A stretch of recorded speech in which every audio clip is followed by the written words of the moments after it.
Welcome to the regular commission meeting for Tuesday, February 24th, 2024.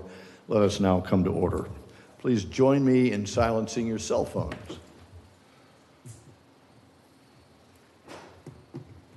Madam City Clerk, please call the roll. Commissioner Perrine? Here. Commissioner Martin? Present. Commissioner Ashley? Here. Vice Mayor McGurk? Here. Mayor Cleveland? Here. Thank you, ma'am. Appreciate that. And now, Police Department Chaplain Bill Kitchen will deliver the invocation. Please rise as you are able and remain standing for the Pledge of Allegiance after the prayer. Father God, I have three prayers I want to lift up to you tonight. First, for the people who are here who care about this community, give them your peace, your shalom, nothing missing, nothing broken. And Father, next, the people who are standing up here now at the diocese, the work they do, give them wisdom, give them peace, protect them and their families. And Father, God, as always, our first responders. They protect us, they serve us, they rescue us, they intervene. We are blessed. So I thank you for those blessings. In Jesus' name, amen. Amen. And now, 11-year-old fifth grader from Coronado Elementary, Charlie Thompson, and her brother, 8-year-old third grader from Coronado Elementary, Jaxley, will lead us in the Pledge of Allegiance. Charlie is the president of the Junior Beta Club at her school and has had national and state recognition for public speaking and black and white photography, while Jaxley is demonstrating his athletic prowess as a basketball and football player. These are the children of Johnny and Jesse Thompson, our local golf pro and representative in District 3 for our school board. Go ahead, guys, lead us in the pledge. I pledge allegiance to the flag of the United States of America and to the republic for which it stands, one nation, under God, indivisible, with liberty and justice for all. You may be seated. Thank you, guys.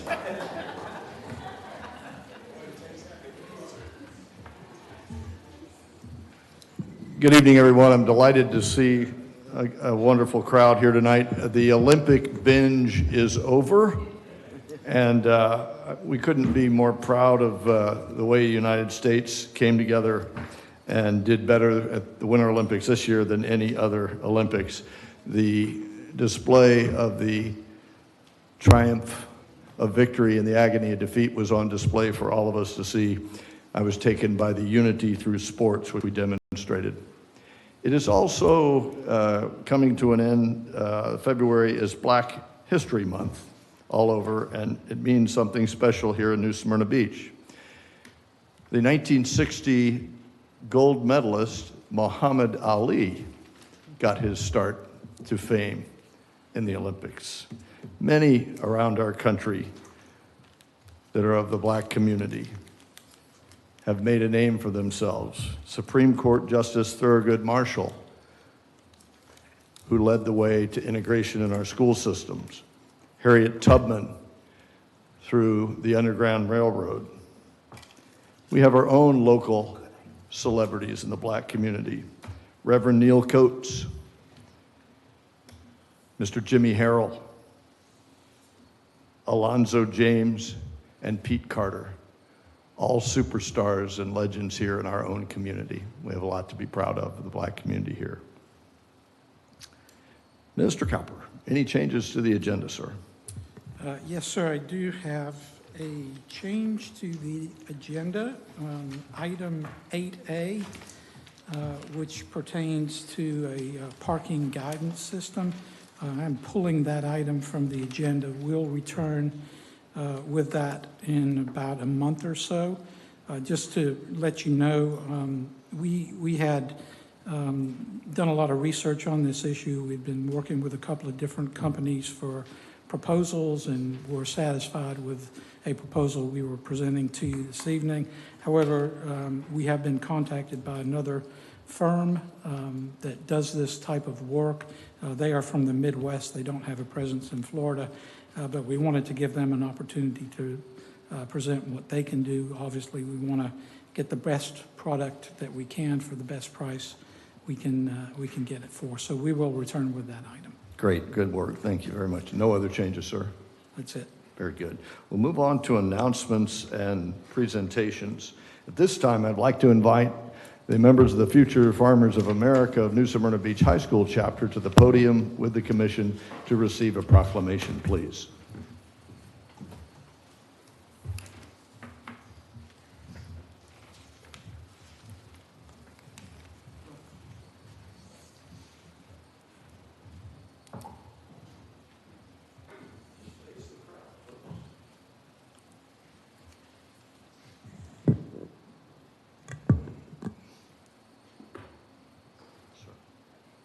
Stand back here and read, because there's no more mobile microphone. The City of New Smyrna Beach proclamation recognizing the National Future Farmers of America Week. Whereas the Future Farmers of America is a national youth organization dedicated to preparing the next generation of leaders in agriculture, science, business, and public service through hands-on learning, leadership development, and community engagement. And whereas the National FFA Week is celebrated annually to recognize the vital role that agricultural education and FFA programs play in developing responsible, skilled, and civic-minded young leaders. And whereas New Smyrna Beach High School Future Farmers of America chapter exemplifies the mission of FFA by fostering leadership, academic excellence, career readiness, and service to the community. And whereas the dedicated students that are officers of the New Smyrna Beach High School FFA chapter demonstrate outstanding leadership and commitment to their peers, school, and community, including President Haley Patton, Vice President Andrew France, Secretary Faith Fitcher, Historian Avery Welsh, and Student Advisor Kennedy O'Keefe. And whereas these students represent the future of agriculture, environmental stewardship, and civic leadership, and by their contributions strengthen both New Smyrna Beach, the community, and the broader agricultural industry. Now therefore, I, Freddie Cleveland, Mayor of the City of New Smyrna Beach, do hereby proclaim National Future Farmers of America Week in the City of New Smyrna Beach, and encourage all residents to recognize and support the achievements and positive impact of FFA members and agricultural education programs. In witness whereof, I have hereunto set my hand and caused the seal of the City of New Smyrna Beach to be affixed this 24th day of February, 2026. Congratulations, team.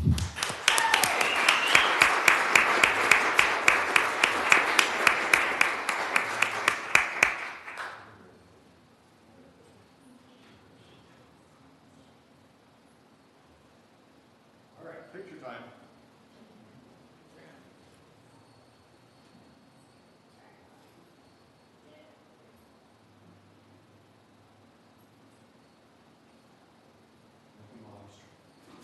All right, who's the spokesman?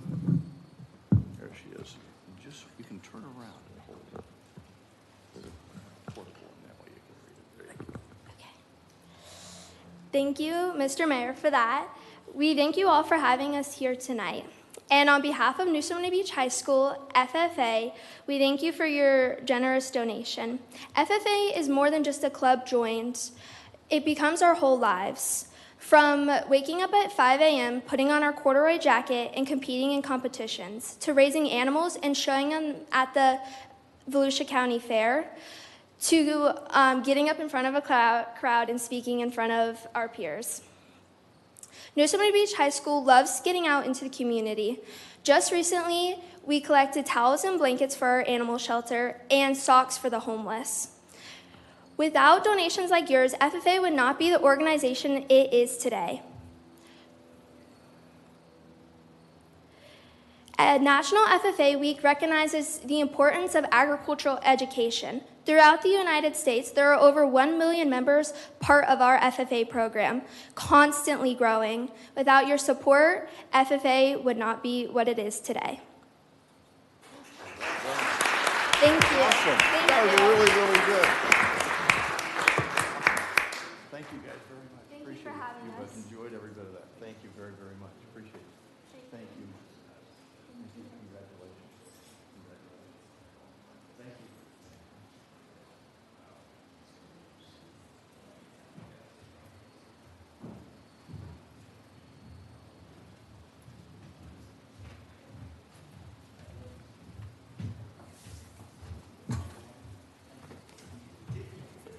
The future of our city, state, and country are in great hands with these kids. And to the parents, thank you very, very much for raising wonderful kids. We're so grateful for their contribution back to the community.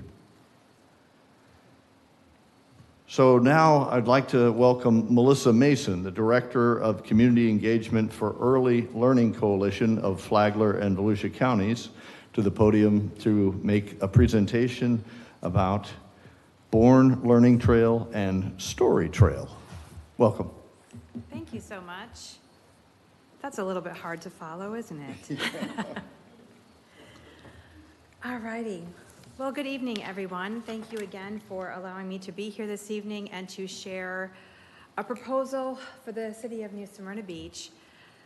Along with my partners, Advent Health and Fast Signs of Daytona Beach, we would like to propose a Born Learning and Riverside Park Story Trail. Why?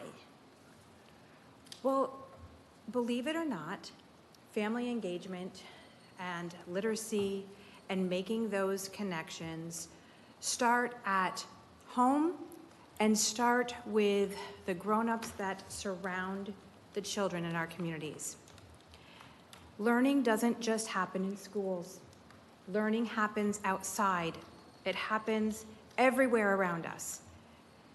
And New Smyrna has a perfect location for that learning to occur. We want to be able to promote family engagement and increase the literacy in our community.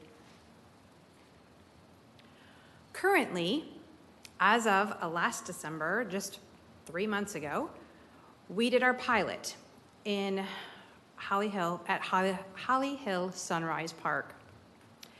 For those of you who are not familiar, you will see kind of on the screen here an overview of what Holly Hill Park looks like. And you will see the quality of the signs of Sunrise Park. Here is some evidence of what the signs would look like along the proposed trail, if you will, at Riverside Park. You will see the Born Learning Trails. The Born Learning Trail, for those of you who are not familiar, the Born Learning Trail is a copyrighted trail provided by the United Way. And it is evidence-based, research-based, showing that when parents and children, caregivers and children connect together, that learning occurs. It also occurs when we're active, and this is getting children active. In the middle, you will see a sign that says Sunrise Park, and on it, is a storybook. The trail here at Holly Hill had 15 of these story templates. What's fantastic about the story trail, our story trail, the one that I am proposing to you as the city of New Smyrna, we're keeping the talent local. This story trail, as all of our proposed story trails, are featuring local authors. We want our children to understand that they can be anything that they want to be. And what better way to showcase that than by bringing in our local talent? Story trail in and of itself is a copyrighted phrase. But by bringing in our local talent, we're able to supersede that, and the authors are able to have a vested interest. So much so that they are giving the rights of the book to Fast Signs to print so that we don't have any copyright infringement or any of that stuff. So it is a win-win. You'll also see that in this evidence, we take it a little bit above and beyond. You'll see that we have a growth chart and we have a place for doggy stations because we want to keep our parks clean. We also have the park rules. This is, again, bringing in the unity and really making this a partnership with the city. What happened? From launch to impact 3 months later. Again, I remind you, 3 months. We did our ribbon cutting in December. To date, 175 families have actively participated in the trails. How do you know that? Because we have a QR code that scans the activity and the impact. Everything needs to have a measurable outcome. So, from these trails alone, we have impacted over 175 families, and those are the families that have scanned to be interactive on those trails. That doesn't include the families who just go and peruse and participate. These are 175 families that have scanned the code and have become vested. Furthermore, in these 3 months, local schools have conducted field trips and held family engagement nights at the Learning Trail.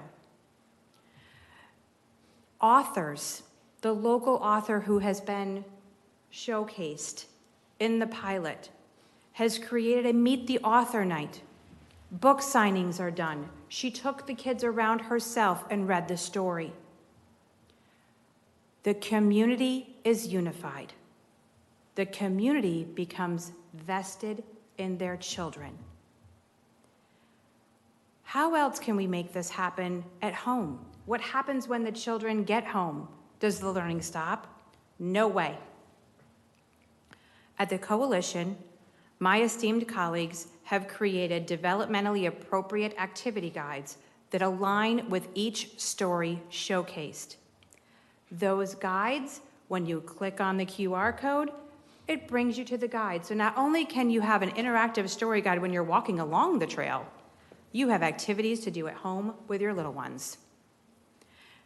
And not only littles, because reading doesn't stop when you're 5 years old. We have developmentally appropriate activities from birth to 3rd grade. Because every story can be shared with a variety of learners. It's how you make those connections. Where would we like to go? We'd love to bring a Born Learning and Story Trail to Riverside Park. Right around, and I wish I had a laser pointer, but I don't. But we are open. If the park is approved for us to come, we are open to suggestions about where to have the signs placed. Ideally, it would be probably around the playground so that we're welcoming families in and encouraging them to play and learn.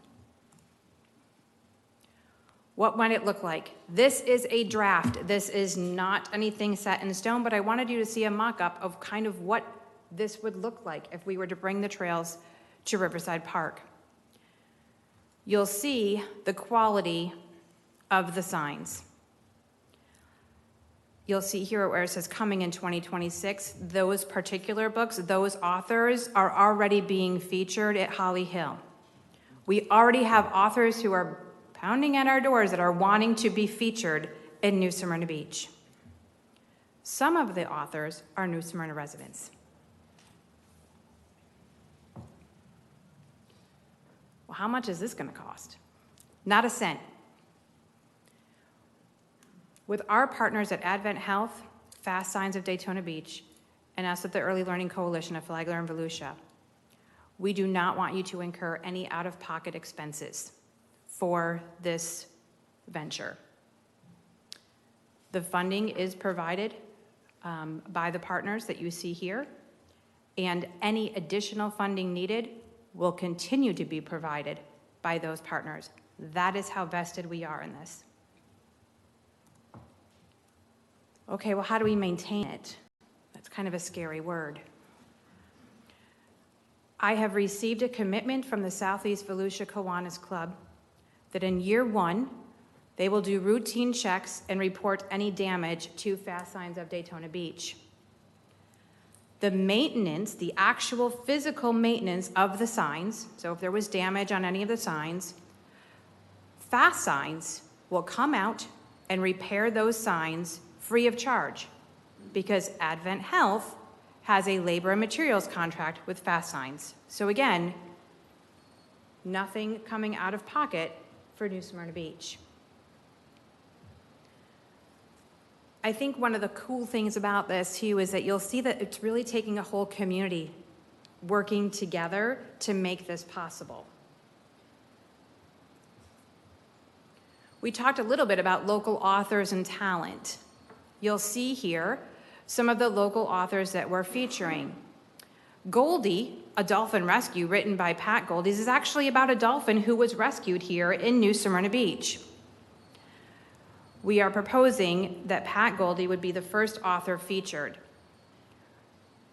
Rakia Beverly is also a New Smyrna resident. She was the first one that was piloted in Holly Hill. She will also be another one. Again, these are some examples of local authors that have already contributed. We have a whole list of others. This list does not mean that these are the authors that would be coming to New Smyrna. So these books, when we do a book reveal, we provide, as a coalition, we provide children with the books so that they can be autographed by the authors and so that they have a hard copy to take home with them. That makes it a whole lot more fun. Installation, what does that look like? It's volunteers. None of these people here were city workers coming out here and being paid OT to install the signs. Fast Signs, Early Learning Coalition, Advent Health, we had some Kiwanis members from Seabreeze Kiwanis Club out there working on those signs and installing those signs. What's the year 1 vision? What does this look like? Well, step 1 is that we're here today. Step 2 is if we're approved, obviously we'll be doing some site visits. We will select a date for the installation. Fast Signs will create mock-ups of these signs along with the Born Learning Trail toppers. We will submit those signs to the council to be approved. Artists will be contacted for sidewalk art. What's that mean? Remember how I said we had local authors? Part of the Born Learning Trail and part of the wonderful part of keeping this community is that not only is the artwork and the learning taking place beside you with the signs, it also takes place below you. So when you're walking along the trail, maybe you're playing hopscotch. Maybe you're trying to do a scavenger hunt and going from one circle to a square. We would like to contract with local artists to do sidewalk art. We provide the materials, and these would be, again, local talent. Then we have the install. Of course, we would do a ribbon cutting because that's always fun. And at the ribbon cutting, that is when we do our first book. And we showcase the author. We would highlight the artists who have painted the sidewalk. And it's important to note that the books are changed out quarterly. That is part of the maintenance agreement. So all of those books get changed every quarter because we don't want them to get old. When the book is changed, that becomes an event. That is an event where the author is present, signs autographed copies. Again, these are all free of charge to the community. This is something that we are just having out and about to encourage literacy. The idea is that this will continue for years to come.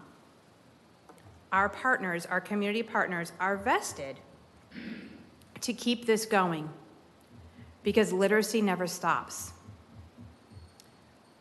We are grateful for you considering our proposal, and at this time, I would like to open the floor for questions. Any questions by my colleagues? Is Holly Hill the first one?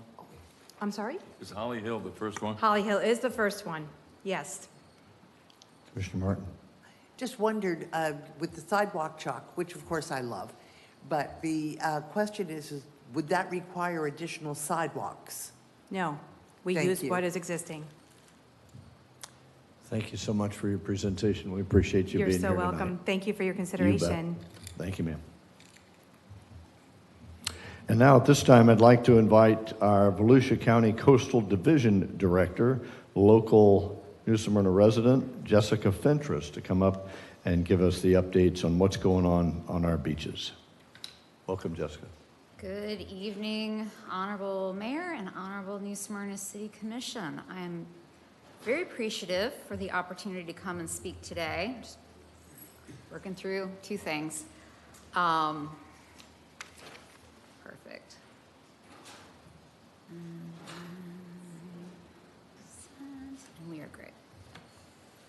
Thank you, Honorable Mayor and Honorable City Commission, for the invitation to come speak before you today. I would like to give you a update on our recovery efforts on the beach. I am going to touch into that, little sand project we're doing out there right now, as well as our long-term plan and vision. And I'm going to dabble a little into your economic numbers on what does the beaches of Volusia County mean to Volusia County's economy. As you may know, the Volusia County General Fund does subsidize the operation of the beach, so we need to talk about how important our beach is to our economy as a county. So, first of all, I'm going to go over some projects that we have right now. Then I'm going to touch into the feasibility study, where we went into a parcel by parcel risk assessment and reviewing shoreline protection alternatives. Here today, we are working on our community engagement, and then I'm going to dabble in on the economic impacts of our beaches to Volusia County's economy. What is that picture? Very few people have seen that. This is the offloading of Rattlesnake Island, which is a Florida Inland Navigation District dredge material management area. We do have Chairman Davenport from the Florida Inland Navigation District in the audience today as well. The Rattlesnake Island holds approximately 550,000 cubic yards of beautiful beach quality sand. It is just southeast of the Swoop boat ramp, located just west of the inlet. We have done this exact same offload project similarly in 2019. This year we are offloading it. What you see is the excavator is dumping that beach sand into a container box. You see the little blue tent. Just next to the little blue tent is a pump. That pump right there is pumping the sand off of the island, under the Intercoastal Waterway, through Sapphire Road, and then daylighting on the beach, and that big black pipe you see going from Sapphire all the way down to 20th Avenue is carrying your liquid gold to your beaches. What you see here is the other end of that big black pipe. This is currently standing just north of 21st Avenue, probably 22nd Avenue. In the background, you can see the Las Brisas condo. This was from earlier this week. You can see that the pipe is basically discharging on the right into what we call a large settlement basin that allows the sand to settle out and lets the river water that we drafted at Rattlesnake to go back into the ocean.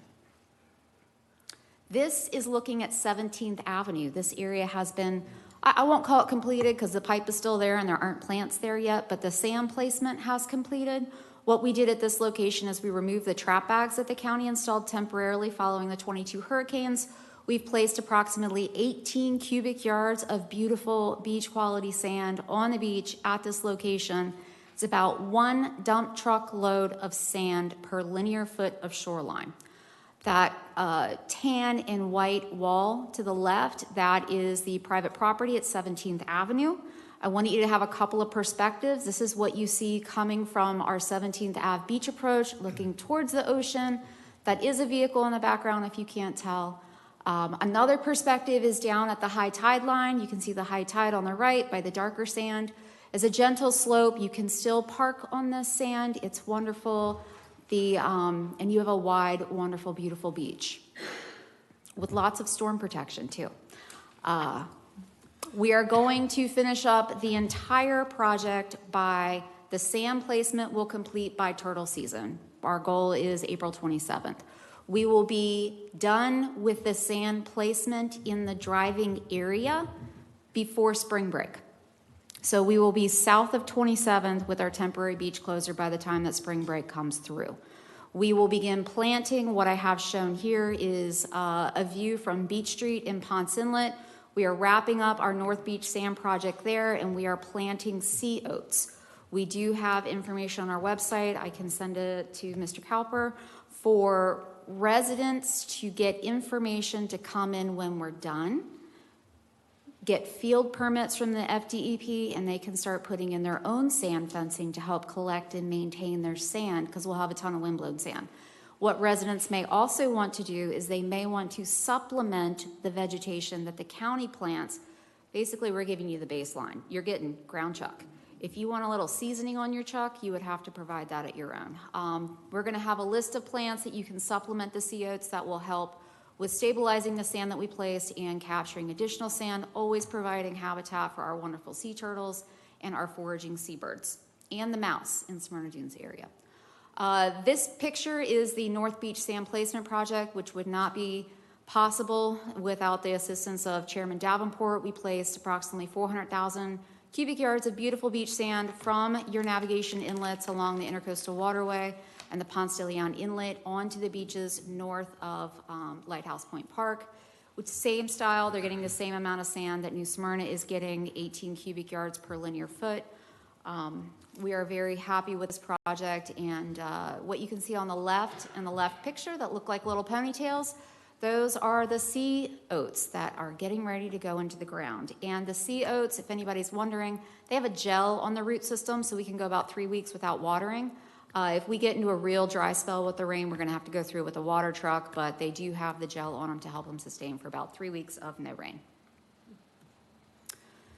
So we are also working on something called the Inlet Shoals to Shore Project. This is also grant funded from the Florida Department of Environmental Protection, who provided the county with $82 million of grant money following the 22 hurricanes. What this does is it highlights approximately 1.75 million cubic yards of beach sand outside of the navigation channels. So these areas were not included in the most recent dredge project, but they are valuable sand. We lost over 6 million cubic yards of wonderful sand from our beaches following the 22 hurricanes. Anybody who's been out the inlet in the last 10 years has noticed a hole on the north side of our inlet that we're actively working with the Army Corps to fix. But what that hole did is it allowed a significant amount of sediment to enter from the north beaches and went into the throat of our inlet that has deposited inside of our intercoastal waterway, causing some shoaling problems. I know the residents just northwest of the North Causeway have some shoaling issues. We're looking at addressing that to restore their waterway access. And most importantly, that shoal, Sand Dollar Shoal on the northwest jetty, the western corner, trying to go up towards Ponce Inlet, that's a significant navigation hazard. If we can harvest that big Sand Dollar Shoal and then the shoal just north of the North Causeway, we think that we'll do significant advanced maintenance for our navigational waters, but then also put that beautiful beach sand back on the beach. We are not looking to take anything that has vegetation on it or that is deemed critical habitat, but there is a lot of valuable material here that we think can recover our coastline. Sand placement on this project, we are looking at 2027. The other project we're working on that is also FDEP grant funded is an offshore sand source search. I can't tell you how many phone calls I received following the 22 hurricanes where people said, why aren't you just taking the sand that's in the ocean and putting it back on the beach? Following the 2004 hurricanes, for those of you that have been here for that event, it was a drastic event. It was the worst storm event that we had before the 22 hurricanes. A bus showed up at Esther Park when all the seawalls broke. It was breathtaking. 2007, the council chose the no action option and the offshore sand source stopped. Using the grant funding that received from the 22 hurricanes, we're proceeding with our offshore sand source. We're going through the permitting process. We think there's anywhere from 26 to 42 million cubic yards of beautiful sand out there. We have varying shoreline types. Ormond by the Sea is very similar to the Bethune Beach area. We have a crushed shell, coquina kind of mixture. And then North New Smyrna is completely different than South New Smyrna. If you go to Hiles, you start getting the red sand intrusion again. So we're doing core samples. We're going 30 feet below ground underwater. So that's through the water to the ground, 30 feet deep, to figure out what kind of sand we have. We're going through the federal permitting process, and then we're also matching that sand to the appropriate beach. This is going to be part of your long-term beach management solution. Should New Smyrna have a beach nourishment project in the future, this will identify the sand source to feed your beach, our beach. We did a very intensive risk assessment. I am an engineer by trade. I understand not everybody's an engineer, and this may bore the teeth out of you. I have a website posted up here, volusia.org/coastal survey. I'm going to breeze through this very quickly. If this is interesting to you, I have a 30-minute video on this website that you can watch at your leisure. If you really want to dig into it, and I see our young people have left, there's a 3-hour lecture format where we really go into the science and the data of the risk assessment and the feasibility study. So basically, we went parcel by parcel for all 37 miles of our coastline. And we determined the vulnerability parameters so that we could provide each community with a risk assessment. Jessica, I've got all this money. You need to go put it on the beach. Okay, I have no idea where the worst beach is because everybody tells me their beach is the worst beach. So I have to have some sort of data to kind of compare people without my personal bias coming to play. And I do go to the jetty in New Smyrna, so there is that. One parameter is the shoreline encroachment. That's basically the horizontal distance from the building to the mean high water line. North New Smyrna is a whole lot different than 27th Avenue. Infrastructure exposure, that's the elevation buffer. How high is the finished floor compared to your mean high water elevation level? Bethune Beach is extremely higher than Breakers. Breakers makes me nervous at high tide in a nor'easter. Then we have the historical shoreline erosion rate. We have been surveying our shoreline since 2016. I can tell you by our marker, which is the beach equivalent of a mile marker, what your erosion rate or your accretion rate is. Erosion is loss of sand, accretion is growing of sand. So, and then we have other factors. Basically, is there already armament there? S-Beach storm response is modeling a hurricane and how it might work. An interesting fact for New Smyrna that is hyper-specific to New Smyrna that I learned following the 22 hurricanes is you have probably about a dozen to 20 single-family homes that were developed in what I tend to call the avenues, which is about 3rd Avenue through 24th, where the structures were constructed west of Florida's coastal construction control line. What that means is they are not eligible for a seawall, a rock revetment, or any sort of personal structural solution. Their only option to save their structures is sand. Once you have a building on that line or over it, then you're eligible. But they built right up to that line, so they're having difficulty permitting any seawall, any revetment, anything other than sand and vegetation. So we took all that into play. And here's my really complicated community risk assessment results slide. We rated, you've got your communities on the left, broken out. The R markers, again, are Florida's kind of mile marker system for your coastline. North Peninsula State Park, Ormond by the Sea, Ormond Beach, Daytona Beach, and Daytona Beach Shores are together because they have a very similar sand and density makeup. Wilbur by the Sea is a single family area, so it's broken out separately. Ponce Inlet. I split New Smyrna, and I'll call New Smyrna overall into 3 sections. You have New Smyrna Beach north and south. R160, which is the delineating marker, is just south of Sapphire Road. For those of you that are familiar with your beach, north of Sapphire, you have a double dune system through Tide and Hillsborough and Inlet and Cortez and Ocean and Minorca. South of Sapphire, you have houses right on the sand, all the way down through basically Canaveral. I split it again at 185. That is the Silver Sands area because your sand characteristics start changing. That's where you start getting a little bit of that Canaveral red kind of ingrained into your beaches. So we did a low, medium, high. High gets 3 points, low is 1. I've got a weight score at the bottom. You can see the different columns: shoreline encroachment, infrastructure exposure, shoreline change rates. Second column to the right, you get your score. Far column to the right is your rank. Daytona, Daytona Beach, and Wilbur by the Sea are the worst. They're tied. Next up, congratulations, is Silver Sands, Bethune, and then New Smyrna South. It fell out just the way I thought it would fall out, even with all of the data in there. So what this means is your South Beach is more critical than your North Beach. If and when we get to a project, your New Smyrna South range should be prioritized over your North range. That was a lot. This is a little easier. Shoreline alternatives. Again, the website is up here. If anybody finds this interesting, I go into a hyper detailed analysis of all the shoreline alternatives. I'm going to try and breeze through this really quickly for you.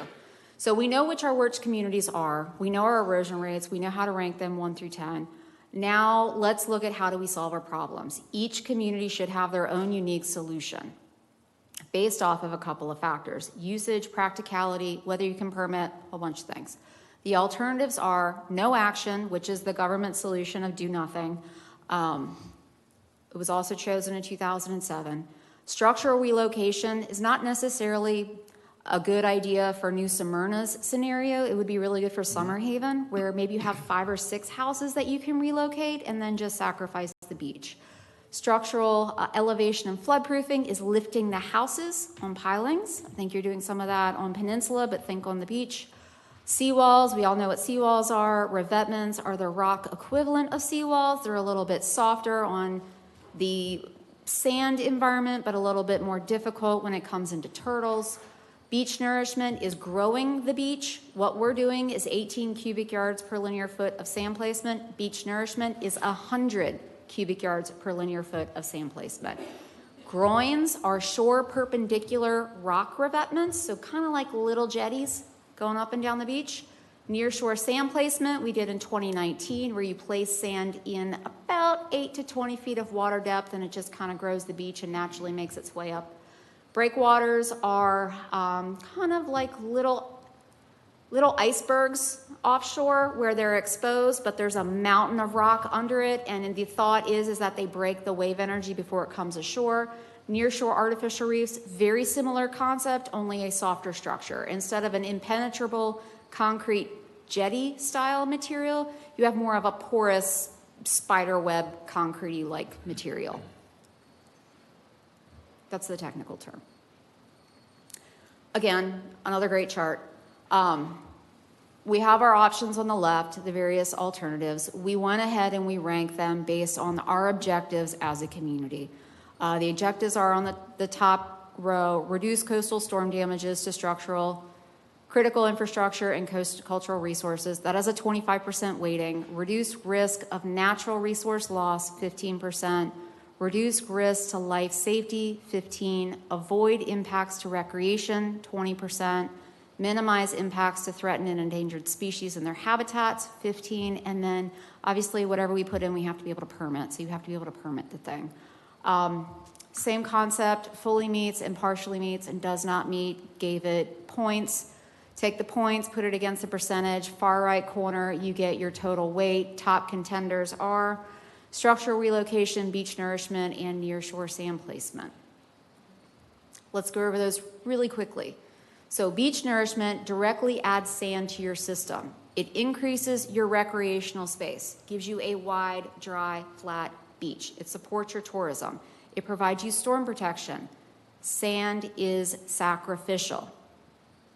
If you have all of this sand in front of your infrastructure and your beach properties, all of that sand, you would rather lose that than start losing your seawalls, which we saw happen. It provides beach habitat, it's highly adaptable, and then one very interesting fact is there's only 2 options that are funded by the state through a grant partner agency, and those are the sand options: beach nourishment and then nearshore sand placement, which we will talk about. Structural relocation is extremely drastic. It's very drastic. We don't want to do that unless we are in a situation where there's absolutely no going back. I do not recommend this for New Smyrna Beach. There's nowhere in Volusia County I would honestly recommend this. And then finally, we have nearshore sand placement. Also eligible for state grant funding. It does add sand to the system. We did this in 2019 with the, let me fast forward. We did this in 2019 with the offloading of Rattlesnake Island. We did the same idea. We ran it off the island, through a pipe, through Sapphire Road, onto the beach. But the difference is, instead of running the pipe along the beach like we did in 2004, we are now going straight out into 20 feet of water. Look, that beach is huge. This is standing at the Crawford Beach approach. Those are all wonderful dunes that we had before 2022 that are no longer there. But look how wide that is. You could play an entire football game east of the travel lanes. It was huge. And then guess what? It also made the front page a surf line. It was called the Dredge Wedge. Only the locals knew about it. It was a great wave. The last sentence, I'm going to read it because this is a surf community. Hell, 30, 40 years down the line, you may not even remember the good to epic hurricane name, but you will never forget those days at the Dredge.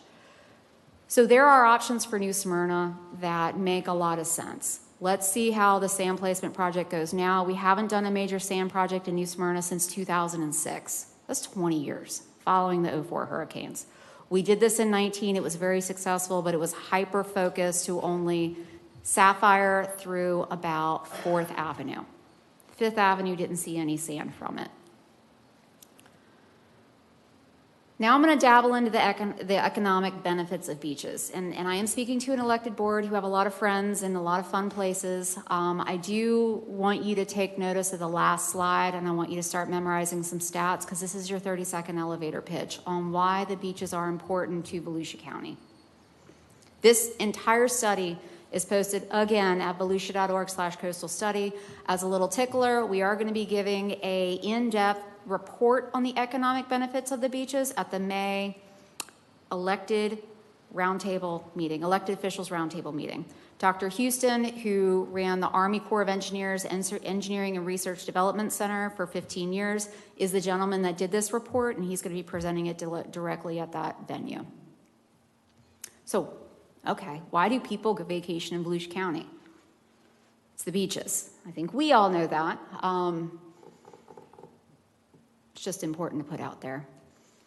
So, regardless of why people come to Volusia County, whether it's the beer crawl into land, whether it's a Stetson Hatters game, whether it's Embry-Riddle, whether it's the race, 95 to 98% of all Volusia County visitors still go to the beach, even if the beach is not their primary purpose.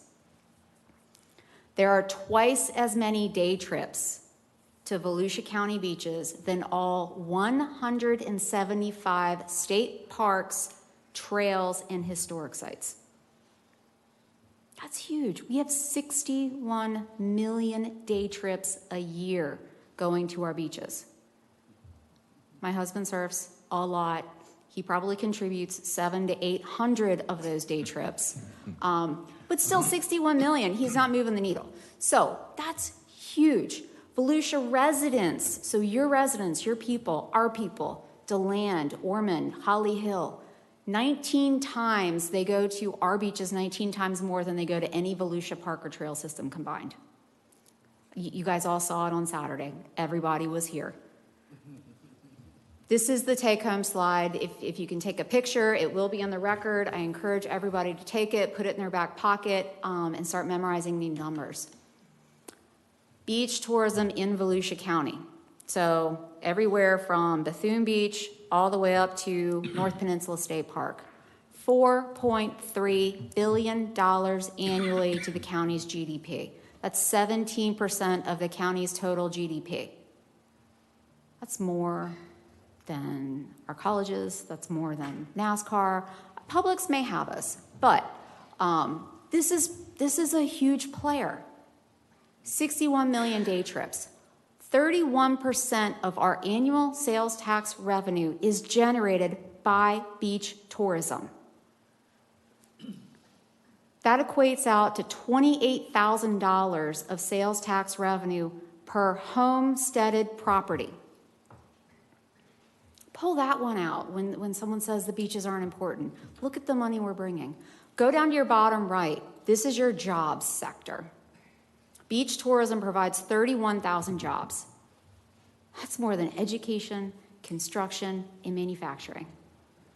So even though we absolutely hate not being able to get out of Corbin Park on a Saturday at 11 o'clock in the morning because you decided to go to Publix way too late, that's me on Saturday. The beach is sending you a significant amount of sales tax revenue that our residents are not paying for. Beach tourism jobs, your hotels, your support for your hotels, your restaurants, your shops, Canal Street, Flagler Avenue, heck, Edgewater, Holly Hill, everybody is going and spending money when they come here. It's not your day trippers. Your day trippers are spending money, but you are bringing people to our beaches because they are beautiful, and that's why they are important. So, sales pitch is over. Where am I going on this feasibility study? We had a round of public outreach meetings at the Brandon Center back in October to kind of answer questions with our subject matter experts on what is really a rock revetment, and it's way better than a seawall, and all the questions, which is really good. We've let the videos sit out in a space. We've given a long format content. We've given a short content. You're getting a truncated presentation. I can talk forever. Where I'm going with this is I'm still doing additional city commission meetings. I've already met with Daytona. I've met with Ponce Inlet. I'm meeting with you. I have the shores coming up in 2 months. We're working with VCARD. We're getting another presentation scheduled with VCARD, and then we're going to do our economic impacts in May. This summer, I would like to take the finalized beach management plan to our county council to adopt. The county council does not have to adopt a funding source, but they have to say, yes, we agree. I would, if it is the pleasure of the commission and you would like a draft resolution of support for the management plan based on the economic impacts specific to your community, I would be happy to give you a draft resolution of support for your consideration.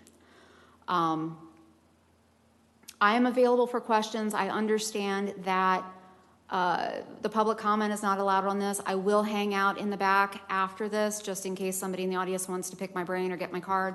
But at that, I am available for questions from the commission on anything.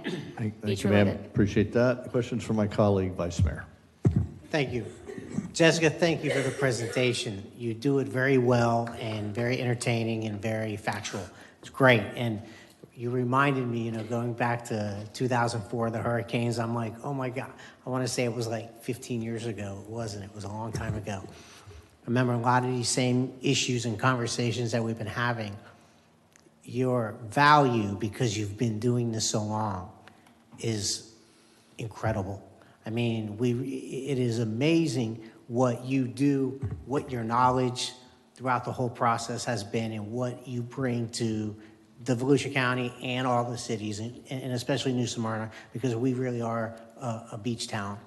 So I just want to thank you for doing all that. And yeah, I'm going to blow you up. I'm going to give you a call. I want to follow up with a lot of things. You gave us a lot of good information. Of course, I have a million questions, but going back to that first slide where there were red areas around the inlet and Rattlesnake Island, are those areas where you're trying to harvest sand from, or you're not? I wasn't quite sure on what you were saying, or was that just identifying good sand? What these red areas? What do you? These red areas are shoals. So basically, they are sand deposits that are tidal in nature, meaning they go underwater. Disappearing Island and Tata, and if there is a mangrove forest, if there is vegetation on top of it, if it is providing critical shorebird habitat, we cannot take it. There's still a significant amount of sand here that came from our beach and is now in our intercoastal waterway, and it's also advanced maintenance for dredging. The more material we can take out of our intercoastal waterway, the less maintenance we have to come through with the Florida Inland Navigation District and the Army Corps to dredge it. And if you have a local contract, the sand project is 100% county contract. The dredging of the inlet was not a county contract and was not a fine contract. It was an Army Corps of Engineers contract. So Mr. Cowper can express this as well. When you own your contract and you manage your contract, you have a lot more flexibility to make your locals happy with your contract. So these red marks, other than identifying that they're shoaling areas from the sand, there's no plan to deal with them, or there is? We're permitting removal. From these red areas? Yes, sir. Oh, fantastic, even through Rockhouse Creek. Yes, sir. And Okay. Chloe, I know that community off of Quayasisi is having significant navigation issues as well, and we're hoping to kind of open that throat up when it gets into the intercoastal waterway And you're area. identifying high-quality sand, not muck. You're not, I want to make that clear, because there's a lot of misunderstandings that you're just in the river sucking up anything We are and then doing- pumping it on the beach. Yes, sir. We are running our project different than what the Army Corps ran their project. We will have a significant amount of underwater core samples that basically 30 feet of depth into it, and we will be able to make the cut point. Look, you only get 10 feet out of this hole. I will tell you, the environmentalist, as it relates to shorebird nesting, will probably rule the day when it comes to limiting us on how much we can take out, because they still want a little bit of shoaling visible at low tide for those shorebirds to nest on, which also gives our boating community a little benefit as well. Absolutely. Okay, great. I'm going to stop my questions here. I thank you for doing this, and thank you for all the years you've put into this. Your knowledge is fantastic. Thank you, sir. Okay, Commissioner Martin. First of all, Jessica, you always do a fantastic presentation. And I am honored to have been to several of them, and you've done a good job patiently educating me. But just a couple questions. Do you have any idea how much longer it'll be along South Beach? I get people saying it's going on 24/7 and the vibration and blah, blah, blah, blah, blah. So we are between 20th, which is Las Brisas, and 24th right now. That is the area that is closed. Okay. We are going to be completely out of the driving section Okay. by spring break. We are closing down 27th Avenue to vehicle access on Thursday. Okay. We are averaging a rolling 5-day closure.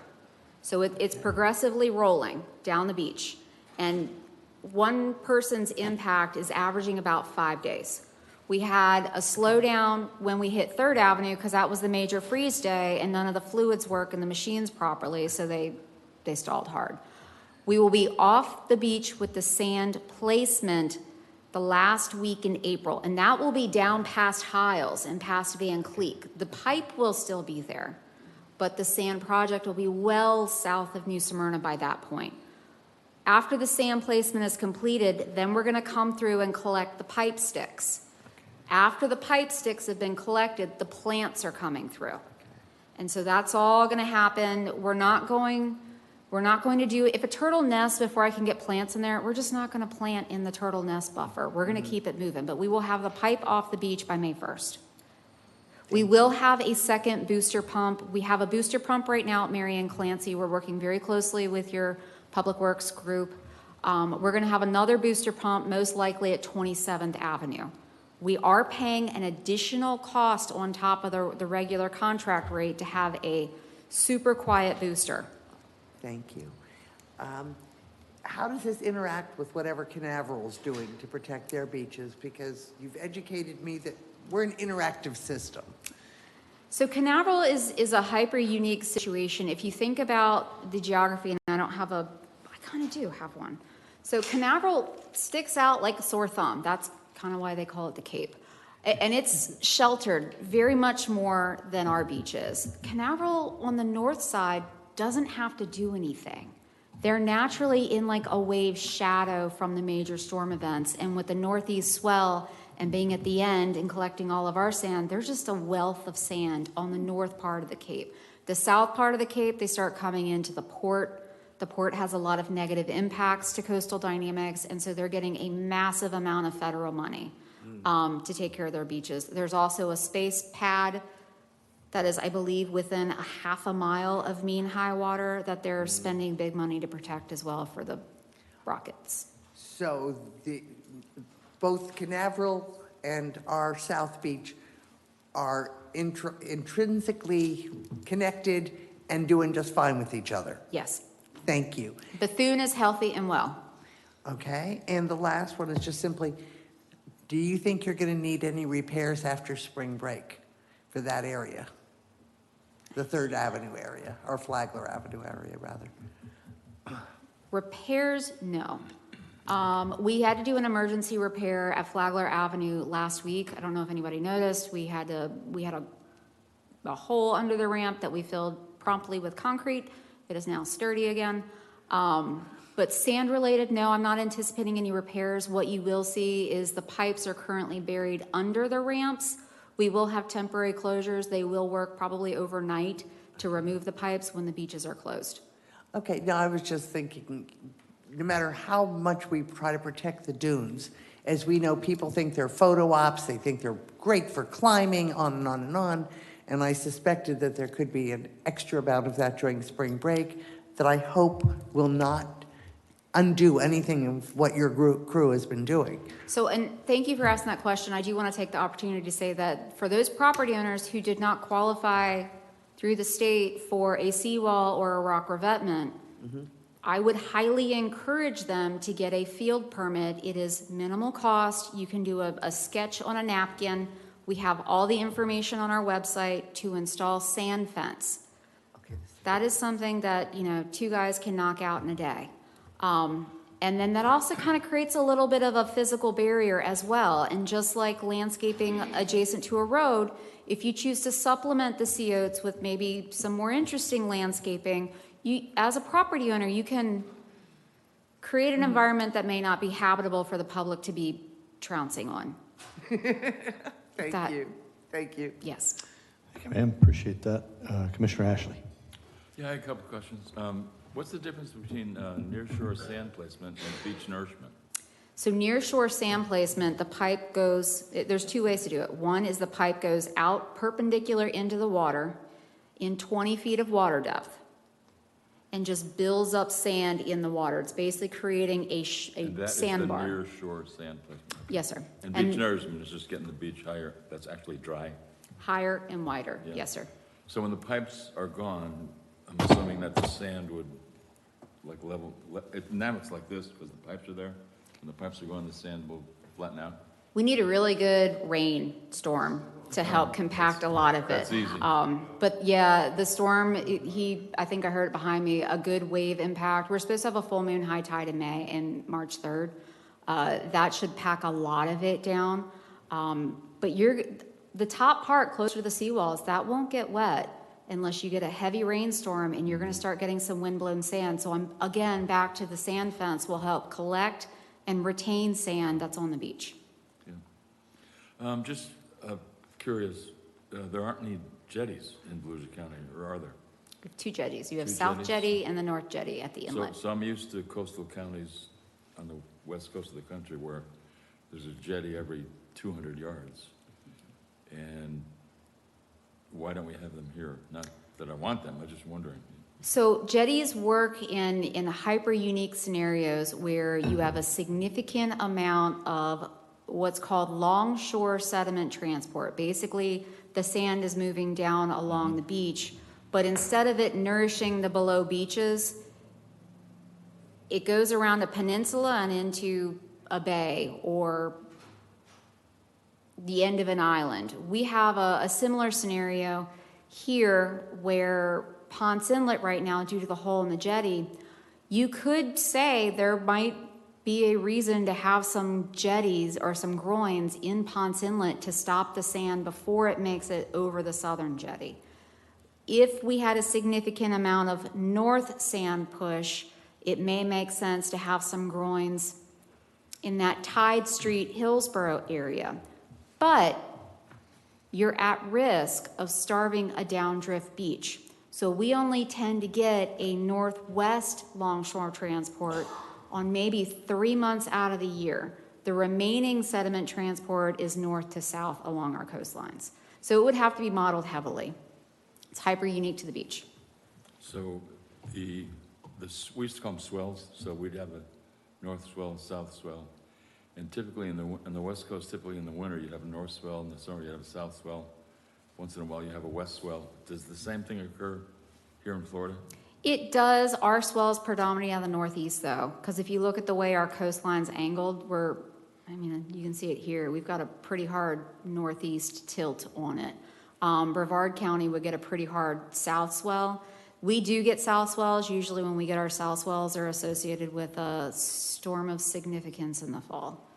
So they're not seasonal, They're seasonal based on storm. okay, You got to have the energy pushing that way. okay. Thank you. Thanks, sir. Director Fentress, you are a gem. Your engineering sense of using math, logic, and science shows to be resilient, which is what we want. We don't want it here today and gone tomorrow. I think the governor said, I'll fund your beach nourishment, but I don't want it washing away in years.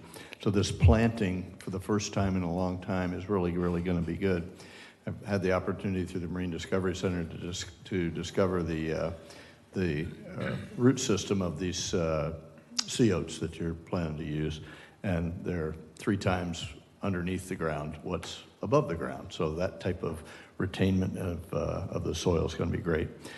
I'd like to have a further conversation between you and the city manager potentially about what those extra plantings might look like. We have a very environmentally sensitive community, and so if you don't know, we've hired a natural resources manager, Tony Miller, who's in the back of the room, and part of his job is make sure we do the right things for our environment. So if you'll put him on your mailing list, that would be great. I'd like to thank the cooperation of the county with the city and the county with the state through Mr. Davenport's organization, The Find. You don't get that all over the place. We have mostly around, you got finger pointing, and we don't have that here. And so I'm delighted. And that didn't come by accident. That comes by people working together. I'm delighted that you'll be finished with the stuff by spring break. That's a shout out. So that by, I think, the 12th of March, we'll get started with spring break, and 22nd, the chief will end his mobile command center operation. So that you're going to be out of there prior to that is huge. The western cities, months ago you came and asked that I would spread the word to the western cities about the economic boon that they get from what we're doing here on the beach. I've been spreading that word, and this handout that you've got, we should be circulating that to all of our colleagues that are other western cities who may not vote in support of or may not jump on the bandwagon because it's overwhelmingly positive for them. So we'll do that. I'd love to have a look, with the manager's permission, of the draft resolution of support. With my colleagues' permission, we'd take that up again. So, Mr. Manager, if you'll get that from her, we would love to take that up. Field permits. It'd be great, Mr. Manager, if we could advertise that to our residents, make sure that those that haven't taken advantage of it will take advantage of it, and because many of us think it's too late, it is not too late, and that's great. The last piece is your timing's amazing. The surfing greats of our community are on the front row here prepping for the Mike Martin event, and they are nodding their heads as you talk, so I'm delighted that they got to hear, and the benefit of what you said is reaching the people who keep this small town small and this old surfing town alive. And so it's really good that you're able to do that. You're recorded tonight on tape. It'll be broadcast. We have about 2,500 people that look at it over and over again. So I think you've done a great thing. And thanks for being here tonight and then for regularly coming. We really appreciate it, Jessica. Thank you very much. Thank you, sir. Thank you.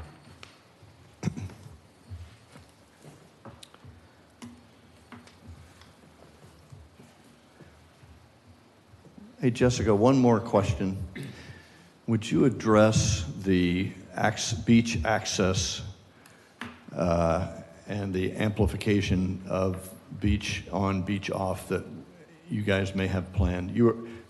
For people that don't know, you're not just the environmentalist on the beach, you are the boss of the beach. And so access and what have you is in your lane as well. Have you got anything special planned for that? So we work very closely with the City of New Smyrna Beach as well as the sheriff's office, and beach safety. There's a lot of hands that go into the operation and management of our beach. I know Saturday was an issue. I've heard it personally in my house, but I've also heard it through the community and through elected officials. I can tell you that Saturday, it seems like the first 80-degree weather that we get in a new year, everybody has cabin fever and everybody goes out to the beach. I want to remind our locals, our tourists, our snowbirds, when you do have these 80-degree days, please check the tides. Our peak period for beach access on any Saturday, Tuesdays are different, but your normal weekends, your peak visitorship shows up at about 10 o'clock in the morning. And if you think about it logically, how does that work? Everybody gets up, they get their cup of coffee, they check the weather, what are we gonna do today? Orlando comes over, and by the time they make it over, it's in that 10 to 11 time frame. We had a high tide on Saturday at 10:27. I've got real-time 360 camera views at all of our I think 3 of our 5 beach ramps in New Smyrna. I pulled up the Crawford ramp specifically. Crawford and Flagler closed at 9:50 in advance of the high tide, and at 9:30, Crawford didn't have any cars running through it. So all the residents, could have hit Crawford, gotten to the jetty, gotten their spots first thing in the morning in anticipation of a 10:30 high tide. Crawford opened at 10:37. Flagler opened up at 12 o'clock, but then everything shut down. Beachway, Crawford, Flagler, and 3rd all closed for capacity at 1:15. When it's at capacity, the beach is full. It opened back up at 2:25, and I think that's when people started getting a little relief. In total, there was 6,000 beach entries across the entire county on just Saturday alone. New Smyrna Beach and 5 beach ramps carried 2,500 beach entries. That's 41% of everybody who went to Volusia, went and drove on Volusia's beaches, went through your 5 ramps in New Smyrna that were closed for tide or capacity for a significant amount of the day. We're going to have a post-mortem of whitewash with our agencies, everybody that's got a finger on the beach. We're going to sit down and we're going to talk. We're going to do the lessons learned. We're going to come back. This weekend's Saturday, thank God we're going to get rain because we need it like crazy. Sunday is going to be nice, but I don't think you're going to see the visitorship that you saw last weekend. We're going to have it in play. We're going to pull all our heads together, and we're going to be ready to go for spring break. This is not the first beach weekend we've experienced. We know what resources we have. We know how to fix the problems. We even have improvements along I-4 and 44. We have blackout signs telling people heading north or east that, New Smyrna beach ramps are closed. I do want to take a shameless plug because my community information is in the background. We have an app called the Volusia Beaches app. If you are a New Smyrna regular, if you are here for a week, if you're here for a day, please download our Beaches app. It does a lot of very important things. 1, it tells you where the staffed lifeguard towers are located so that you can swim safely with your babies in front of the lifeguards. 2, it gives you real-time status updates on your vehicle ramps. It'll tell you if Crawford is closed for capacity. It will tell you if Flagler is closed for capacity. When we get to August and the turtle nests start hatching, it will tell you if Beachway is on a delayed opening because they haven't finished the turtle surveys yet.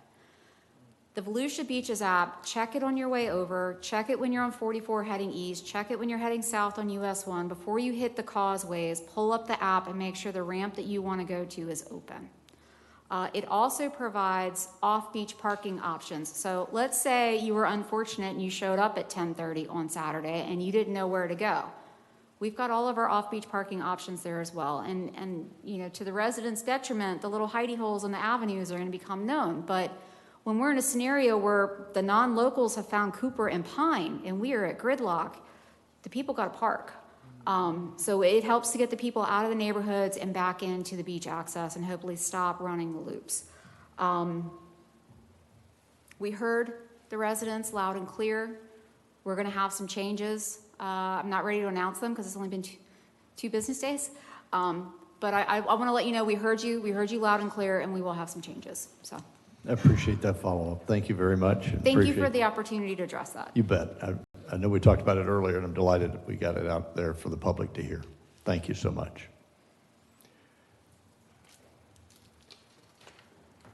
Okay, that was a lot, and so take a breath, and we'll let the city manager give us his report. Yes, sir, Mr. Mayor. A few items I'd like to report on and update. As a reminder, we are looking forward to our 2026 strategic plan meeting. That will be on March the 26th, beginning at 9 o'clock in the Brannon Center.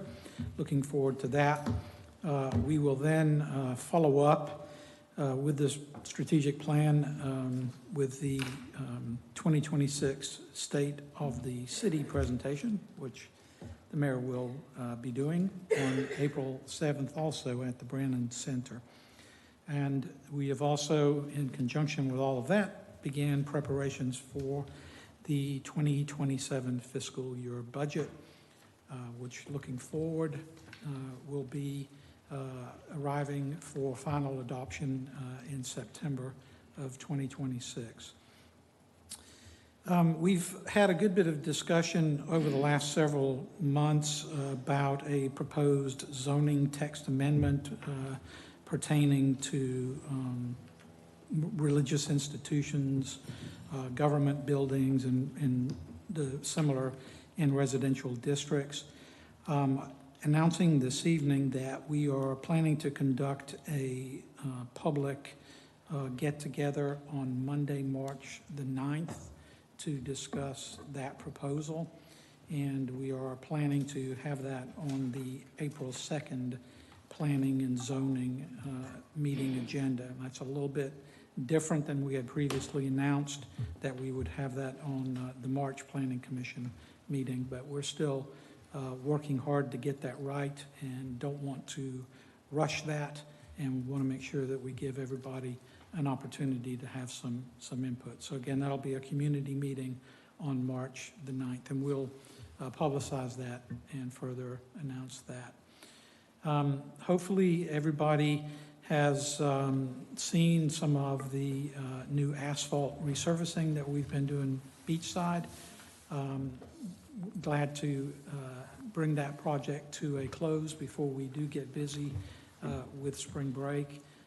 Congrats to David Ray and his folks on getting that done. That was a new strategy this year, where instead of taking a scattered shot approach across the city for resurfacing projects, we concentrated in a particular area, concentrated those resources, and I think we made a bigger impact and got more done as a result of that. And that is a 5-year plan, and so we'll be rotating around different parts of the city over the next couple of years. A couple of other things. We earlier this week had a call with the Florida Department of Transportation about Highway 44. They have been working on some corridor study for us in that area to look specifically at some infrastructure improvements that they can make that will help improve that road's capacity and the flow of traffic. Now, this is different than the project that we have previously announced. The FDOT will be resurfacing a large section of 44 from around Interstate 95 east toward Walker. That will resurface all of that area and include some other improvements, some sidewalks and some interchange improvements in that area. What I'm talking about tonight is kind of a second phase of that, and they have looked at several intersections and have come up with some pretty good solutions, I think, to help us. And so we will invite their representatives to come, hopefully to our next meeting, and make a presentation to you to see what they're talking about doing and what kind of timeline that we're looking at for getting that completed. Also wanted to recognize Nancy Chapman in our Parking Enforcement Division. Nancy completed the Florida General Instructor Techniques course recently, and that's a big plus for the city in terms of having her be able to teach parking enforcement. And so I always want to recognize our employees. And if you will indulge me, Mr. Mayor, I would like to ask Police Chief Chris Kirk if he would give us a quick update on his preparations for the coming spring break. I think we've got a couple of weeks left before we get there, Chris. Yes, sir. Without objection, please go ahead there, Chief. Evening, Mayor, Commissioners, staff. As you are all aware, spring break is rapidly approaching. Officially kicks off March 16th, but like the mayor said a little bit ago, it actually starts preceding that with what has traditionally been senior skip day and a teacher work day, and then the weekend leading into spring break. So we will have our extra staffing and our mutual aid partnerships going in full effect starting March 12th and running through the duration of spring break, which is March 22nd. That'll be done like it's been done the last couple years in partnership with the county, with state agencies, with other municipalities to increase law enforcement presence, both along, mainly Flagler Avenue and the surrounding areas, but also 44 to discourage any traffic violations and things leading into the city. With that, we're prepared to do significant messaging. We've already met with community partners as well as other law enforcement partners to put our plans into place. With our PIO's return, we'll be putting together some social media messaging to remind everyone of our enforcement posture, which is, again, zero tolerance for shenanigans, violation of ordinances and statutes. But we'll make sure the community knows there's a difference between zero tolerance and a militant approach. Our intention is to discourage the lawlessness and disorder we've seen years ago, but to encourage responsible visitors and our normal citizens to still be able to get out and enjoy the community that they love. So all of those things will be going into effect timely. You'll see our command staff command vehicle out taking the portion of Flagler that we generally do, and that'll be the law enforcement post for the week. Any questions from you guys? Questions from my colleagues for the chief? Just a brief yes, question. sir. Chief, is the spring break staggered, or are they all at one time for around Orange, Osceola, It's Volusia? everybody all at once again. Okay, thank you. Yes, sir. Anybody else?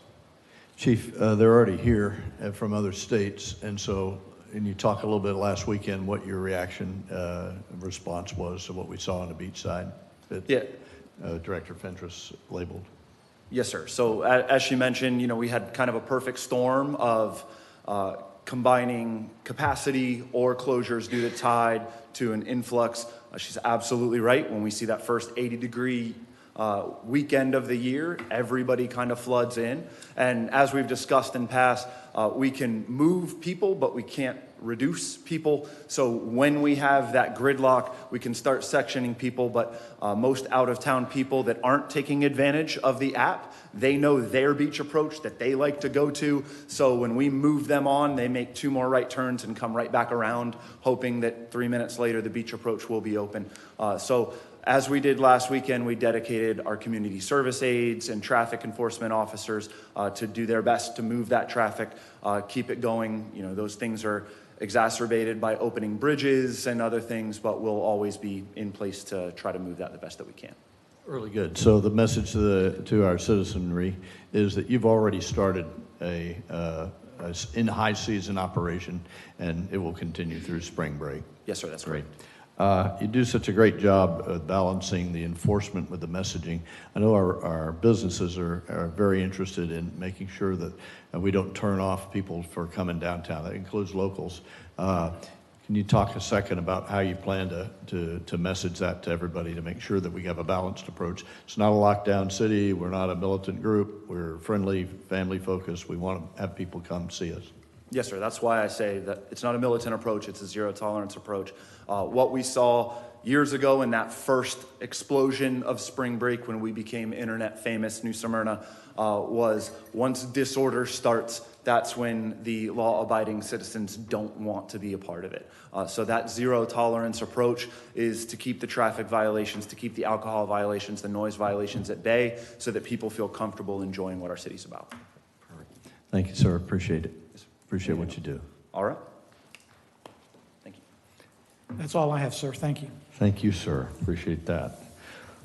Okay, it's time for public participation. If there are any citizens who wish to speak on matters that are pertinent to the city, this is your opportunity for your monologue, not a dialogue. You'll be given 3 minutes to come up and address the commission.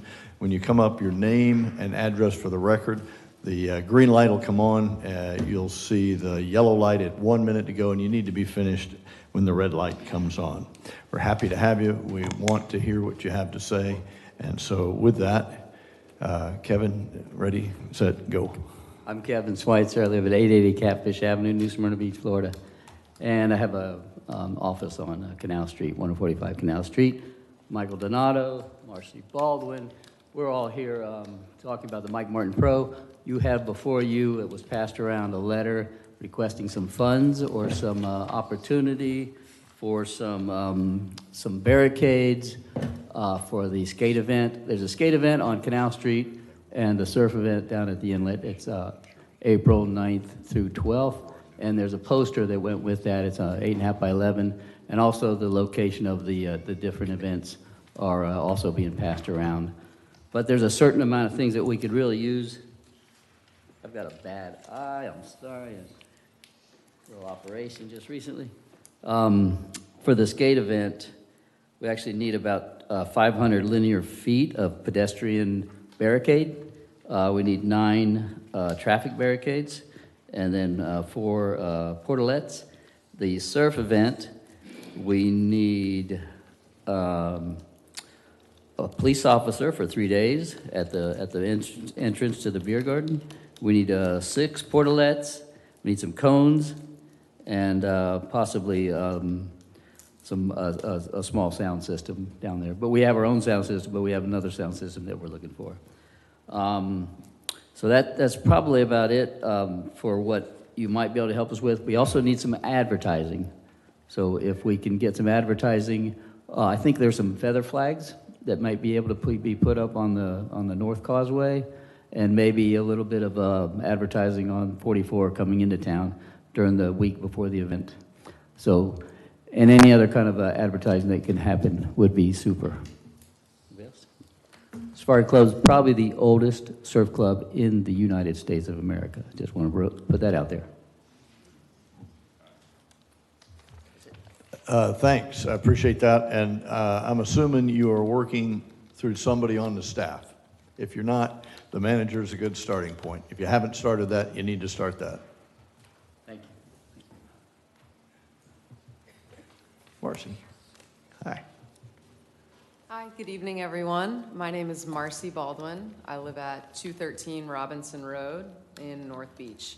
And I am affiliated with the Mike Martin Pro and the Smyrna Safari Club, but I'm actually here tonight to discuss the termination of Crawford Ramp no longer being a annual pass holders only.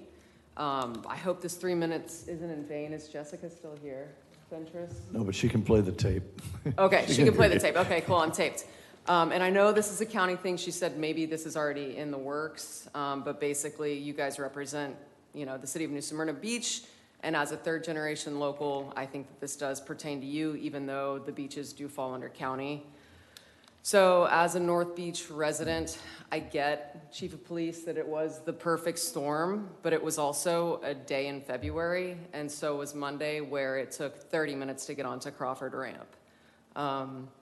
Not only am I a local that lives in North Beach, but I'm also run a surf school in North Beach and on the beaches, and no New Yorker or Minnesotan would let me in for 30 minutes on a Monday in February. This is not spring break, this is not 4th of July, this is not Memorial Day or Labor Day, this is February. So that was the one reprieve the locals have of getting on the beach, whether you're working or surfing or playing or whatever, enjoying our beach like a local. So let me just explain, if you didn't see any of the photos, was Crawford all the way backed up to Peninsula, but so was North Atlantic both ways, North Pine Street, Kirkland, Robinson, Sapphire, and on down the line. So with these angry out-of-towners and angry locals, we had children on a Saturday riding their bikes the proper way on the west side that almost got hit by cars. Not only that, but these people are blocking residential parking lots and blaring their music, which is a huge noise violation. And if upsetting the locals is not enough, then the turtle people could get involved as well, because there were 2 adult gopher tortoise deaths on Saturday that we as locals had to shovel off the road. So if we need to get the turtle people involved, maybe the county will listen to them. But it is not only dangerous for children, it's loud for locals, it's upsetting for everyone, and it's a danger to turtles, if that, you know. So please, please help us on the county level, and I will say, I can send you guys the pictures of the dead turtles.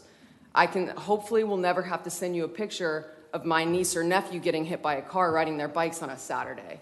So thank you for your time. This is with all due respect. I know you guys, we are one, we're solidarity, and I know a lot of you are on Beachside, and Lisa, this is your district too. So anyways, that's my 3 minutes. Thank you for listening to me, and God bless America. Thank you, Marcy. Appreciate your comments. Thank you.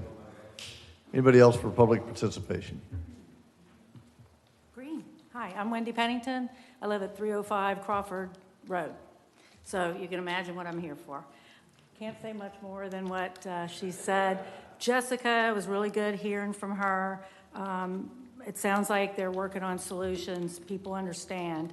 I live between North Atlantic and Pine Street on Crawford.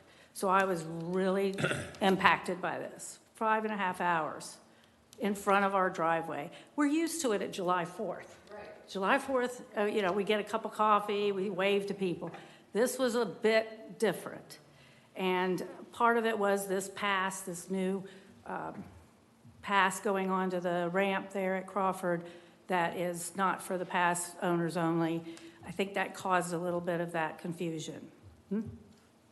A mic? You need more mic? No, we're good. Get away from the mic. Sorry. No, you're fine. Too loud. She's over there waving at me. I don't know. So anyway, I don't really have any more to say. I'm the one that sent the pictures of the turtles.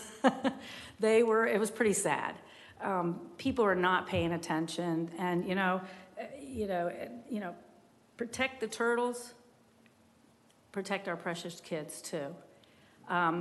It's a shame that happened, but we scoop them up, we bury them, we give them a good burial. But it's a huge safety issue is more than anything else. The people, as she said, some of them were angry getting out of their vehicles. I've had people knock on my door to ask to use the bathroom, and I'm like, no, go down there to Beachway, go down there to the park.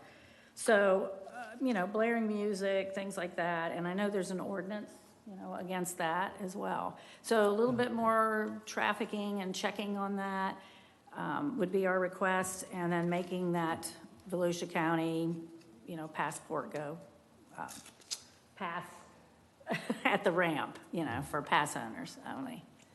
So that's all I have. Appreciate that. Thank you for Appreciate your your comments, ma'am. listening. Thank you. You bet. Thank you. Evening, sir. Evening. My name is Terry O'Donnell. I live on North Atlantic Avenue. Last week, I noticed on the news that a 3-year-old was injured by somebody on a motorized bicycle. Well, 3 months ago, I'm walking on the beach from the inlet back to my home.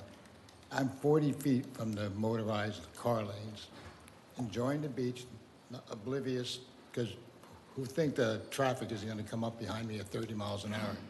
A motorized bike missed me by like 2 feet.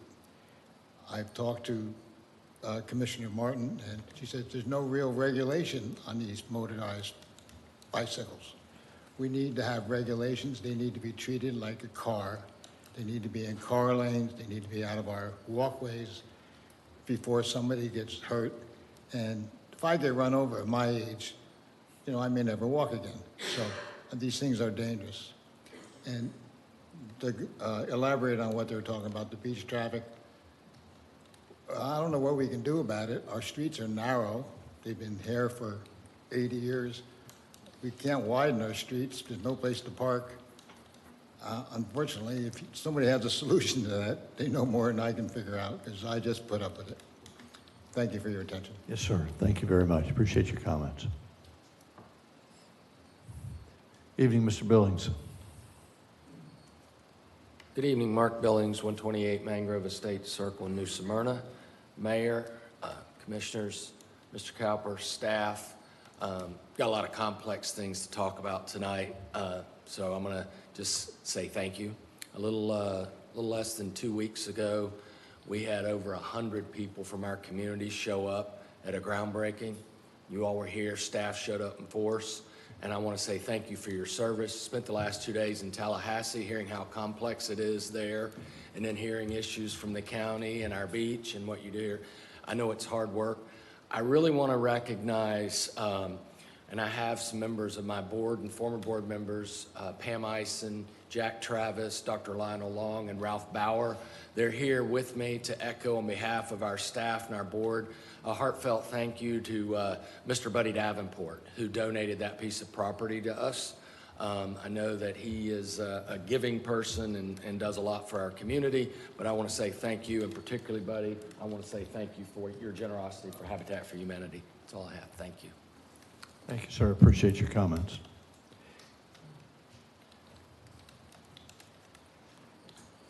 My name's Joel Lloyd. I live at 806 Sandwedge Drive. I'm here to talk to you guys tonight about, share some information that I have with you about smoke shops in our area. Pull that mic up. Hey, how's it going? Can you hear me? All right, Joel Lloyd, 806 Sandwedge. I'm here to talk to you about some of the vape shops in our area.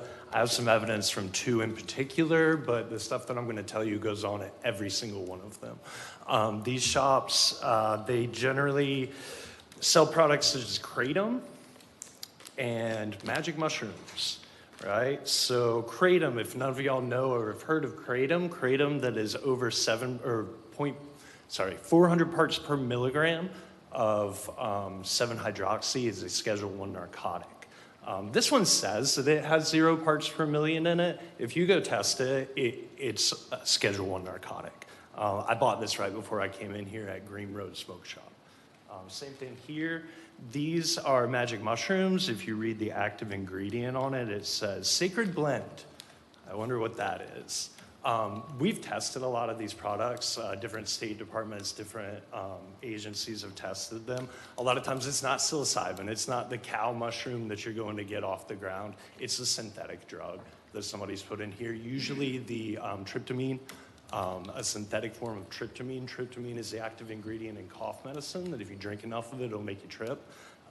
If you drink too much of it, it puts you in the hospital. We had a company called Diamond CBD that put about 20 or 30 people in the hospital, some of them children, and killed 2 or 3 people. Here are the inspection reports from the Department of Agriculture from Puff and Stuff on 3rd Avenue in New Smyrna Beach. That one is about 100 pages long with multiple products, multiple violations, attractive to children, not in child protective packaging, some controlled substances. Some of these products, they don't tell us where they come from. There's no manufacturer, no label, no ingredients, no nothing. These guys are running open air drug markets in your town and poisoning your community and taking the profits. We don't have a bike shop anymore because someone that wanted to sell drugs in your community could afford that rent there and they couldn't. Could afford to buy that place, they couldn't, so they had to move out. So we took a bike shop out and put a drug dealer in. A lot of these companies, I just got a text from one of my friends that said that this company, one of their distros, just got raided by the DEA. So, and if you guys want any of this stuff, I mean, if you believe the ingredients, y'all take this home, go ahead, eat it. It's good, but it's drugs. And these are the reports. Both of these shops, the reasons that I singled them out, they have controlled substances, and in the last 6 months, they've been busted for selling to minors. So a lot of our teachers, you talk to our school teachers, they'll tell you, we find vapes here every day. Where are they getting them from? They're getting them from the people that are selling to minors but are they just getting nicotine vapes? So I'm here to ask you guys to really think about looking into these businesses, pulling, it's not only the Department of Agriculture that regulates them, it's also ABT. Pull some of the department reports and see what kind of illegal activities are going on in there. Because they Thank you aren't for your always letting comments, you know. Joel. I appreciate that. If you're going to leave those for us, would you just hand those to the clerk? I appreciate your comments, sir. Welcome, Donna. Donna Atherin, Turnbull Creek Preservation Board. I wanted to just give you a brief update on what we had in our last meeting because it's going to concern you looking at some deed restrictions that we've come across on some of the parcels. As it was brought to our attention by Tony, he enlightened us on these deed restrictions that prevent public access. It doesn't allow us to clear out trees or shrubbery from any of these locations, which is also going to include those invasive species in some of those parcels. It will require a unanimous vote from the commission in order to change these deed restrictions, but the language needs to be adjusted on those. So just to give you that update, Tony is going to be addressing this with you, Kevin, so that we can get that straightened out. Our next meeting isn't until May. We are hoping that we'll have those deed restrictions, at least the language of that, cleared up so that when it comes back to us in May, that we can make better recommendations to you on other parcels to be purchased. That's all I had. Thank you, Donna, and thank you for your work. Anyone else for public participation? Mr. Davenport, welcome. Thank you.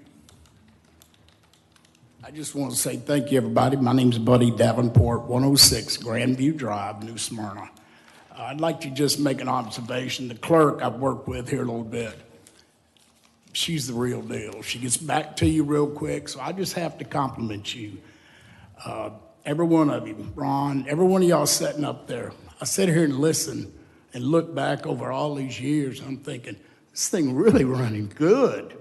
And I want to thank you. The time y'all give here is very important. I want to give you an update, a couple of things. First, make another observation, Mayor, and the way you bring these children up, the Thompson children, and the Pledge of Allegiance every week. I think that's one of the best things you can do. Great job. Also, I notice a lot of giving where you give the proclamations. Like the FFA. What a great, I think, keep it up. You're doing a great job, everybody. I have to tell you that. I'm sitting there watching. So anyway, I want to say, we just had that meeting last week on Habitat. Jack sitting back here. Thank you all for coming. That was a beautiful presentation. That lady's birthday was that day. Can't get any more special than that. So thank you. An update, I had last week, fine board meeting. Everything's going good. Please tell Jesse and anybody get their applications in. We got a deadline coming up. I want to get more money for our community. And the other thing is I'm proud to say we'll be having another meeting up here, not too distant future. I'll bring you up to date on that. If we could, that'd be really nice. I know, Mayor, I've heard you say several times about a 250-year celebration, and I think it'd be nice. I can get funding that we have a boat parade. I think it'd be great. Now, I was going to reach out to some people, and, you know, you put money in the pot and they'll come. So I'd suggest that. Another reason, I guess the whole reason I came up, but I got so involved in watching y'all and thinking how everything's going. Hopefully, I can get reappointed in New Smyrna Beach Utilities. Specifically, when you sit there for 9 years and you start some projects and you put your heart into them, you're going, boy, I hate coming off here right now. Gosh, dog, it's right there. We're right there. I hope I get that opportunity to finish up what a lot of us started. When I got on that board, there was not communication over here. There is now. And I want to thank you all again. I hope you reappoint me. I won't let you down. Thank you. Thank you, sir. Appreciate it, buddy. Anyone else for public participation? Seeing none, public participation is now closed. Thank you all.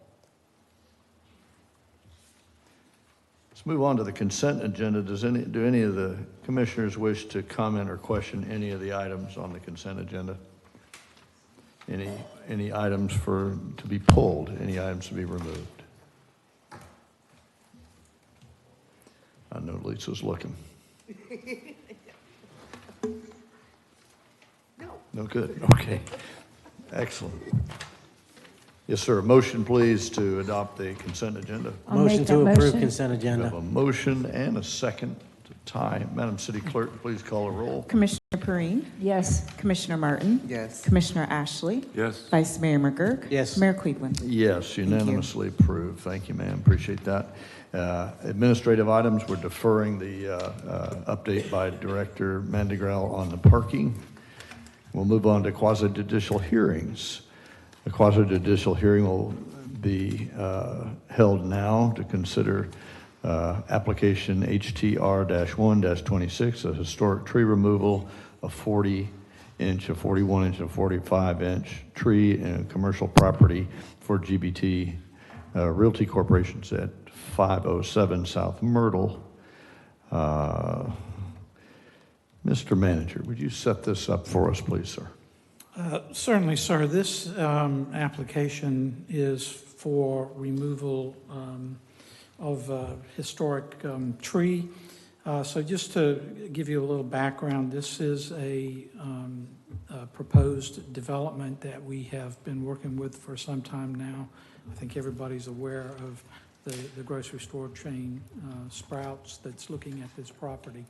So prior to them submitting the various applications for their planning approvals, we are considering this tree removal. They've done extensive studies as are required by our codes and ordinances. Channing will give you a presentation and run through what the findings of that are. You know, this is always a very difficult issue for us, and I know that we're extremely sensitive to tree removal. Certainly, the staff is aware of that, and we're putting a lot of resources at this issue. We're spending a lot of money to acquire property, to maintain it and preserve it in its natural form. This property is obviously not one of those properties, and it is available for development. And I want to emphasize that in our staff, we are, in as much as possible, promoting sustainable development and resilient development and development that designs with nature, not against nature. And we're introducing our new natural resource manager into this process of the plan review to participate in that, to bring another angle to this. So with that said, I want to turn this over to Channing and let him run through what they find, and we'll be happy to answer any questions that you may have. Thank you, sir. Appreciate you setting it up. The quasi-judicial hearing is now open. We'll first hear from the City Compliance Coordinator, Channing Malalo. Thank you, Channing, for being here. We're anxious for your report. Yes, sir. So this is a historic tree removal application, public hearing to consider the application for the removal of 3 historic trees, 40-inch, 41-inch, and 45-inch diameter breast height on the commercial property at 507 South Myrtle Ave.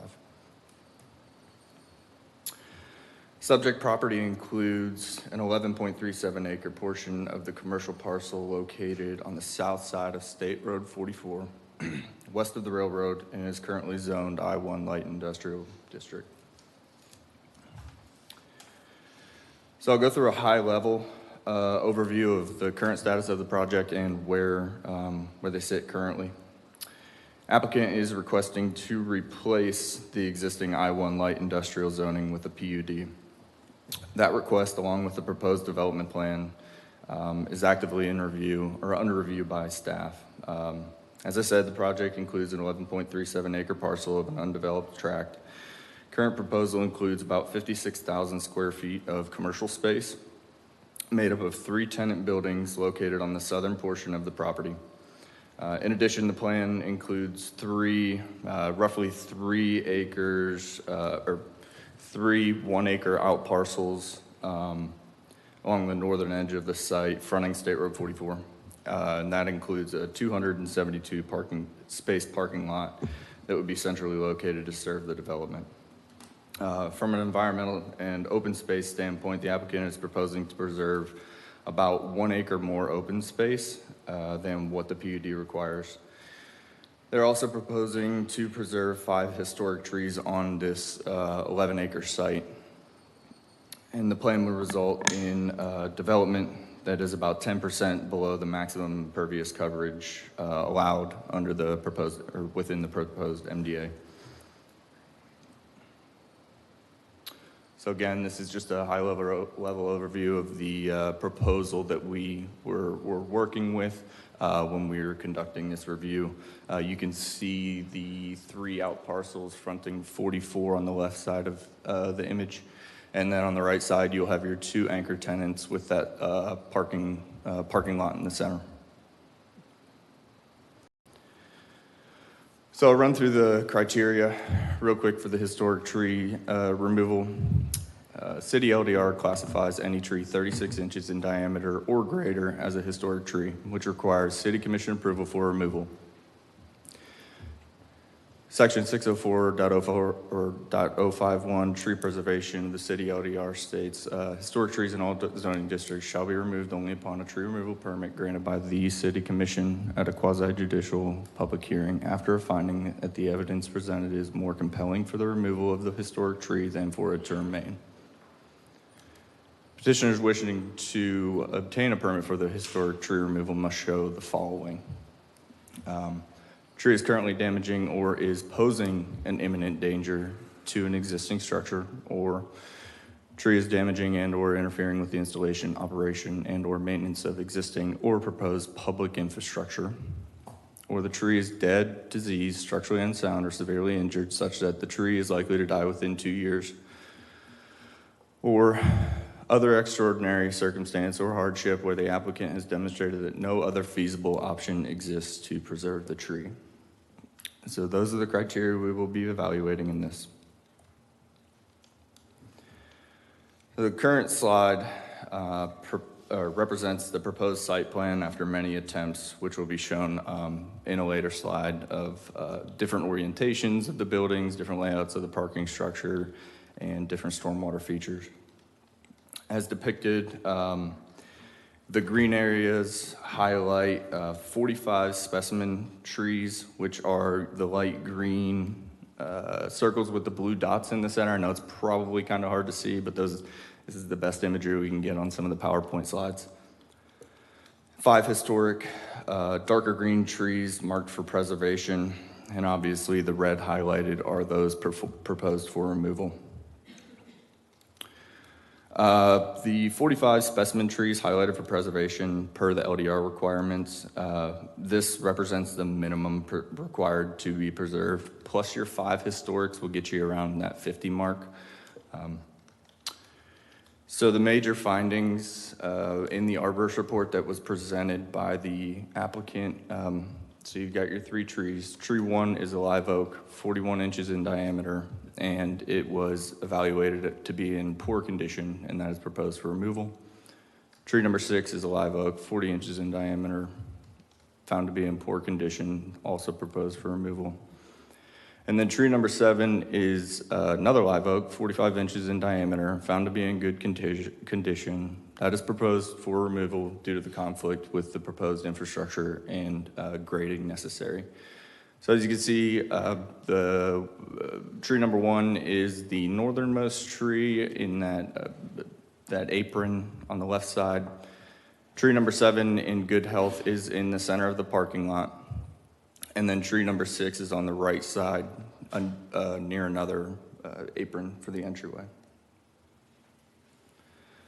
So there is a caveat.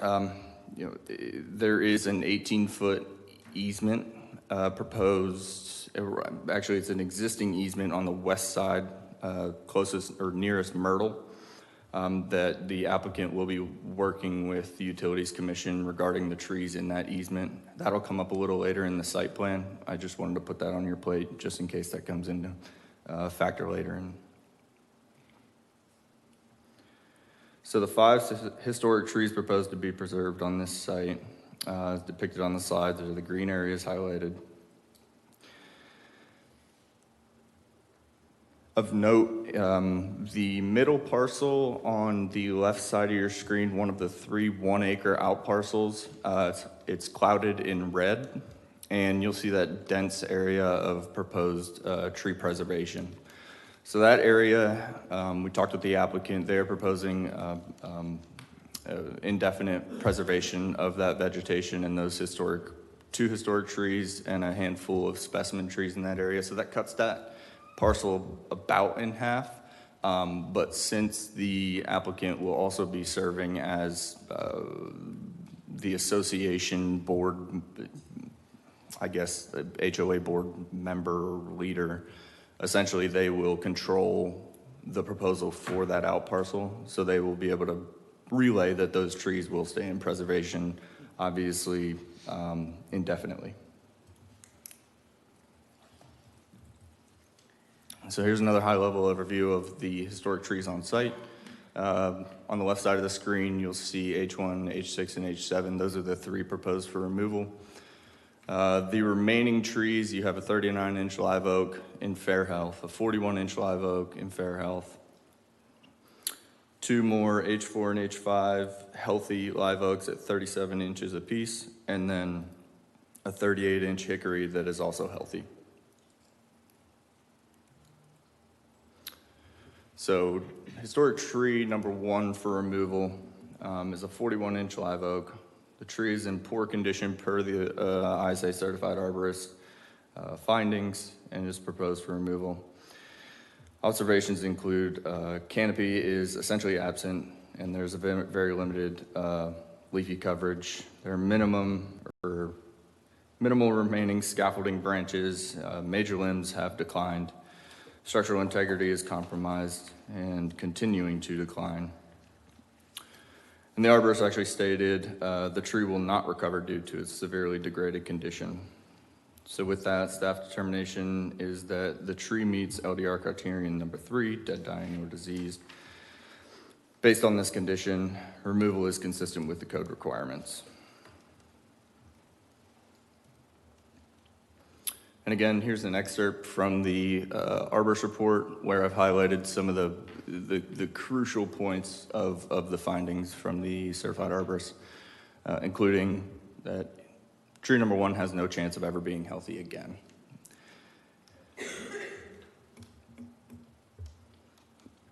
Historic tree number 6 is a 40-inch live oak in poor condition, currently proposed for removal. Some of the key observations include that the tree has suffered approximately 65% canopy loss, primarily from storm events. Remaining limbs show structural damage indicating compromised stability. Sparse foliage suggests the tree is continuing its decline. According to the arborist, this tree will not regain a full canopy, which is necessary for healthy nutrient collection and long-term survival. Staff determined historic tree number 6 meets LDR criterion 3. Based on its condition, removal is consistent with the code requirements. And I'll jump into the arborist's findings. So again, he starts off with the loss of 2/3 of its canopy, citing that percentage-wise, the tree has lost 65% total. Elaborates that a tree or any plant without leaves means that the water-conducing or conducting cells are no longer connected to the roots, and that the tissue inside the tree is dead or dying. Without water, cells die, and with trunk diameters of this size, it is not possible for a tree to regrow cells at this state of decay. States that with the decay and dead tissue present on the northeast side of the tree, the living tree trunks to the south no longer have structural support from living tissue on the north side of the tree.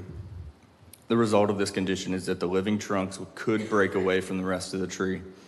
So we think about public safety in that standpoint and what a storm could do to the remainder of this tree.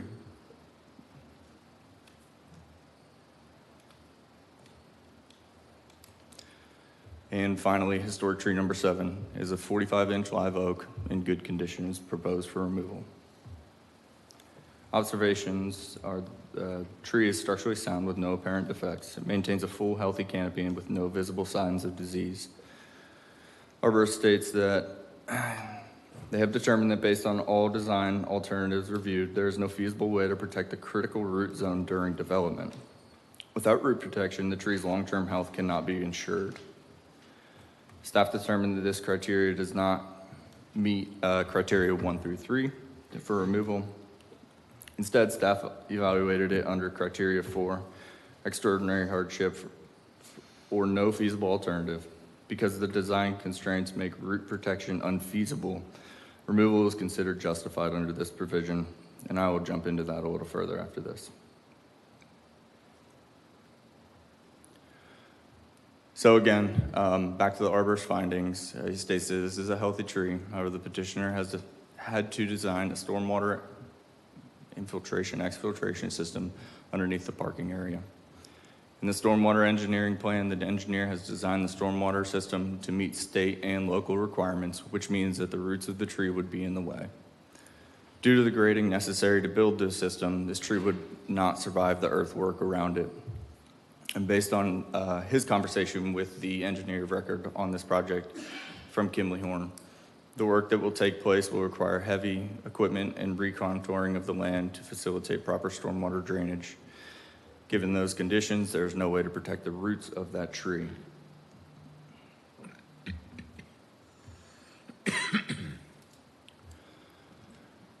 So historic tree number 7 is the one that I highlighted in the center of that parking lot.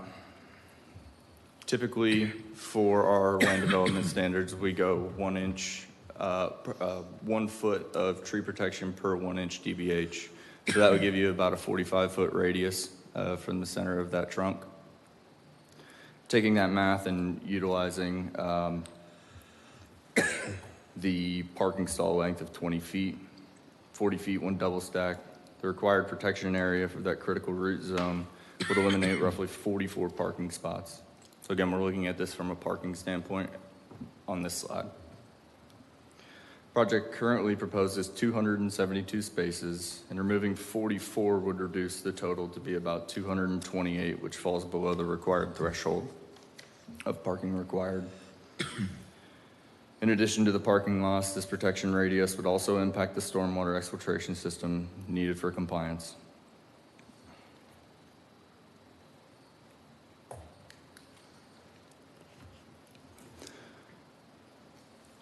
Again, what you're looking at on the right side of this slide, you're looking at the exfiltration system that is actually darkened in that parking lot, with the highlight of the other historic trees that are preserved around it. Protecting the 45-inch live oak would require a 45-foot tree protection easement radius, which overlaps significantly with the area needed for the stormwater exfiltration system.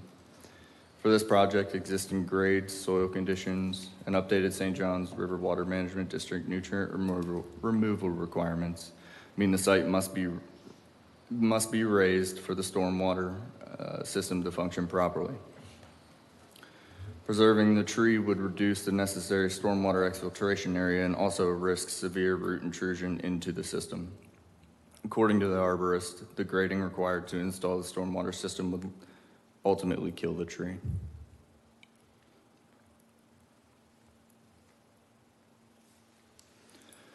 So here's a couple iterations of their attempts to factor in the historic trees into their project.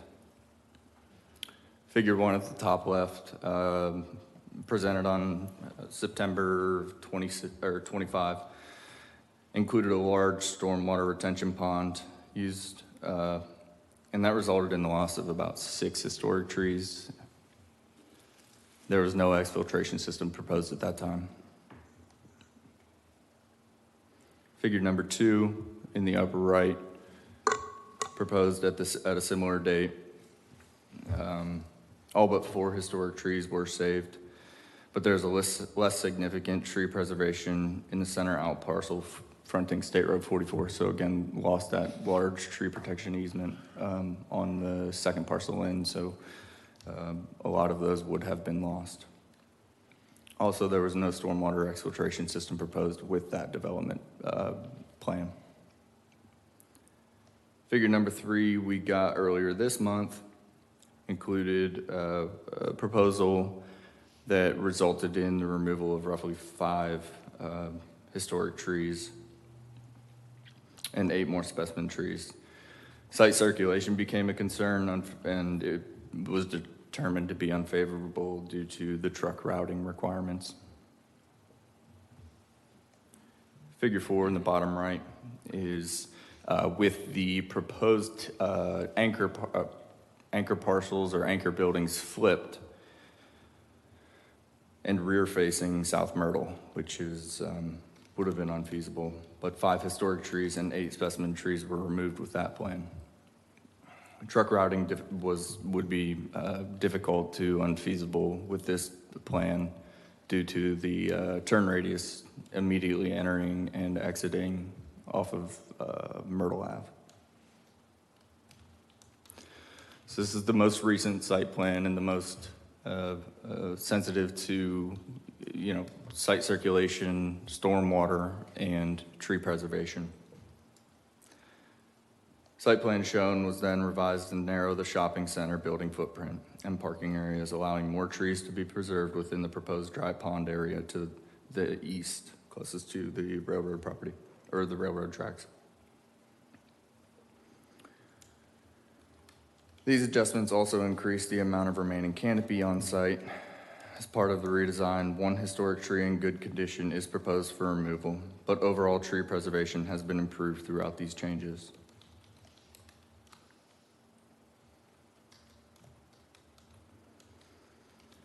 So going into recommendation, staff recommends approval of the requested historic tree removals, as the applicant has demonstrated that trees 1 and 6 are dead, diseased, or structurally unsound, and that tree number 7 cannot be preserved due to required parking, circulation, and stormwater design standards.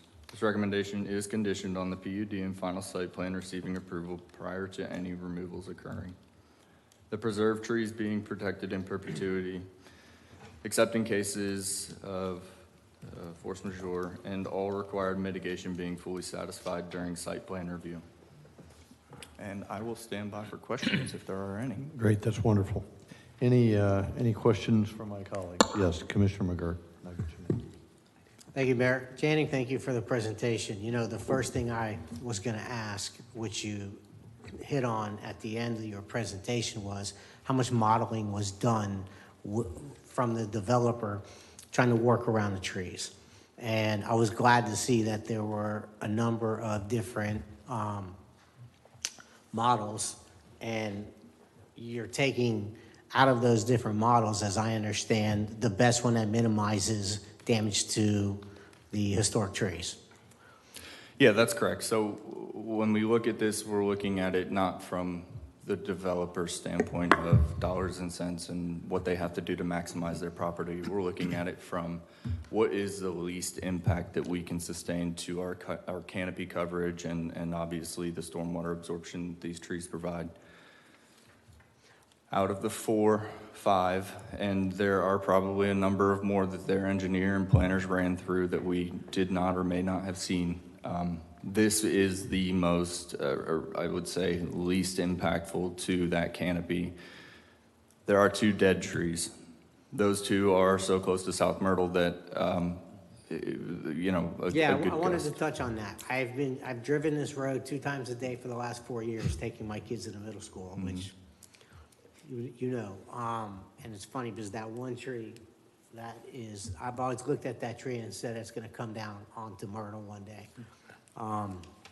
2 of the trees are basically, one is completely dead. One appears to be just about there. So we're really talking about that one that's in the parking lot, right? Yeah, that's correct. Yeah. That's correct. So let me ask you, I know you talked about grading and stormwater, and I had a project that was similar to this. and I had to put in underground exfiltration. And if you touched on, they looked at stormwater retention ponds, but that took out more trees. So the exfiltration was the best option for the least amount of damage to the trees, least amount of the best of the worst, right? I know that there's with that tree in the parking lot, with grading and exfiltration that is going to be needed. Is there a way to still work around it, preserve it, and see what happens? Because I'm going to tell you that I have properties that I've purchased over the years where I will show you blacktop literally put up to a live oak tree around the base. And it's been like that for probably 30 years, 40 years. And these trees continue to grow too, and I cannot explain it. So regardless of the grading or how close that exfiltration may get, is it possible to work around this tree with pervious asphalt for parking spaces around it? I did that myself in my parking lot, and just see what happens. And if it dies, it dies. It's not the biggest deal in the world long term, but if it survives, that would be great. So is the grading so extreme, or is the stormwater, the exfiltration system going to come literally so close to the base of the tree that it would impact the base of the root ball? So that's my first question. Yeah, so and I'm not an engineer and I don't pretend to be one. The exfiltration system is tricky to me because they're at the preliminary stages of this where they haven't even brought their first PUD to, brought their PUD to first reading. So I don't have enough answers personally to the capacity of stormwater exfiltration that they would lose by maybe jetting that exfiltration system out or away from the tree, or even potentially losing that. The applicant did bring a couple of their professional from their design team on that they could probably speak to the exfiltration system a little better than I could. As far as stormwater, we looked at it from a stormwater, parking, and site circulation standpoint. We're talking about life safety for getting fire trucks in and out of this parking lot as well. So changing the flow of that, I think that was, taken into account in the initial stages of this. But I'm not 100% certain on the site raising requirements, how much fill they're going to have to bring in, what that would do to that tree's root systems if there is the potential for, and I spoke with the arborist, and it doesn't seem that a tree well would be favorable in this situation, but I'd be happy to get him up here I think then, the too. applicants may come up today. Next question is going to be, I don't want the city to have such a strict rule on, for example, the number of parking spaces. Or, they have to meet 250 spaces. But they can save a historic tree if they reduce it to 225 spaces. I think you talked about it a little bit, but I wasn't sure. I don't want to isolate that one issue. I just want to make sure that we weren't creating regulations that can be eased a little bit that would have a benefit. Because I can tell you that was my problem. Now, that was 15 years ago, 20 years ago. And I had to put a stormwater exfiltration system in because the rear setback of 25 feet, I couldn't even hold water on. So I just want to make sure that that there's nothing that the city can give a little bit on that would possibly change the outcome of a vibrant, healthy, historic live oak tree. Yeah, I think the biggest thing to highlight with that is that these, the PUDs, I think can be flexible, right? And you can see how they've had to flex some of their impervious surface area to get away from some of the other historic trees, but we were looking at it from some of the most delicate standpoints that we have to deal with, right? Parking, stormwater, and natural preservation.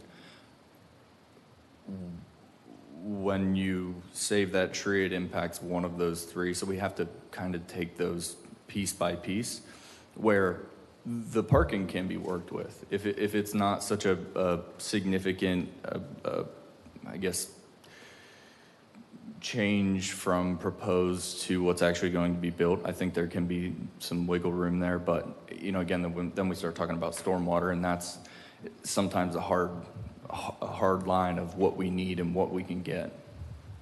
All right, Channing, thank you very much. Thank you, sir. Commissioner Martin. Is this area wetlands? I'm not 100% certain what they have on this site for wetlands. I will let their engineer of record speak to that. Okay, because I have a number of issues. Obviously, they're planning to bring in quite a bit of fill. And if it's already a wet area and you do an underground retention system, you probably have a high water table, and how does that, impact the real filtration? I would also, and I'm guessing you don't have the answer to this, but just in case, how many gallons of water do those roots absorb? They can, I do have the answer to that. They can absorb about 100 gallons of rainwater per event. Is that per day or per hour or? Per event is tricky. I guess it kind of articulates into what is that? What are we taking, a 24-hour event? Are we taking a, and so there's a lot of variables with that. Variables with that per tree. Yeah, so it makes it really tough, okay. What I was looking at is, I'm assuming we're doing fill for the whole project. And if the fill would be disturbing to the root system, you said water basin is not a good idea. And from what I've heard, I agree. But I can't help but wonder how the fill would affect the roots of the trees around it. Do you understand what I'm asking? Yeah, I understand. So there's typically going to be tree protection easements around every single one of these existing specimen and historic trees. So if you look at the presentation where that drip line is showing, that's essentially where we're going to have the tree protection. But what I'm looking at is the gray area that I assume will have fill under it. Mm-hmm. If it has fill under it, wouldn't it put functionally some of these trees in the water basin that you said you're trying to avoid? So this is very early in the stage. We don't have exact tree protection easement numbers laid out. So there are sometimes some encroachments into these that the arborist will consult on that may be acceptable. A lot of times what we see in some of these projects is root pruning and then your tree protection to kind of deter those roots from then encroaching into that infrastructure. So we can't guarantee at this point that the applicant wouldn't be back to ask for additional tree removal? I can't guarantee that. Okay, thank you. We've talked, and as Commissioner or Vice Mayor McGurk said, I would like to see some forgiveness on parking spaces. We have acres of asphalt along 44 that are never filled with parking. And it would be interesting if we could design around it. I'm happy to give up some of the gray space. But in past years, and I'm going back quite a while, people were designed around the trees. There used to be a horseshoe-shaped building on the corner of US 1 and Industrial, and it was horseshoe because it built around a tree. So I'm not sure why we are not looking at any of those concepts anymore. And by the way, this is on a by the way, when there is a tree in a parking lot, that shade provides the most coveted parking spaces in the whole area. Because in August, it's really nice to have come out to your car with the shade. And I said, this is the second time this year that we're sacrificing trees for parking. We had another project not too long ago. My last question will be, that I think you can answer. You mentioned that they were planning to do the tree preservation for the remainder of the site. Is that in writing? I'm sure the applicants can speak to that about throwing it in the PUD. We haven't even gotten to the PUD yet. So we don't have anything in writing about protecting the rest of the trees? Not to my understanding at this point. Thank We you. can put it in the PUD if they're amenable to it. Thank you. Thank you, ma'am. Appreciate that. Channing, thank you for the presentation and for the explanation on the modeling to the entire organization. Shane, well done on looking at all the options. I like that. It seems to me, after listening to the discussion, that the two trees that are dead or nearly dead, 1 and 6 are non-issues. I don't see a whole lot of stuff. But I kind of favor, we're in the risk management business. All of us do that from time to time. I'd almost like to follow what Commissioner McGurk talked about. You run around town and you see a lot of places where asphalt goes right up to the trunk, and I don't know how that works or why that works, but I'd almost be willing to gamble and say, let us try whatever we can get to reasonably work. If we get an arborist to say, okay, you don't come any closer than this. I know what the optimum is. And then the latitude on parking would be appropriate. And if in 10 years or 20 years, the tree doesn't make it, then we've at least given it the good old college try of trying to preserve it. I think the juice is worth the squeeze there. I think the risk is reasonable, and the preservation is mighty. So that's kind of where I come down to. I don't really have any questions for you, but I wanted to praise you for doing all the potential angles on the underground exfiltration system, maneuverability. I would hope that we could get creative with the parking plan and potentially save that one amazing tree. But thank you. Don't go anywhere. I'm sure we'll have more. Sure thing. Does the applicant wish to speak tonight? Just your name and address for the record, sir. I'm going to pull this presentation up real quick.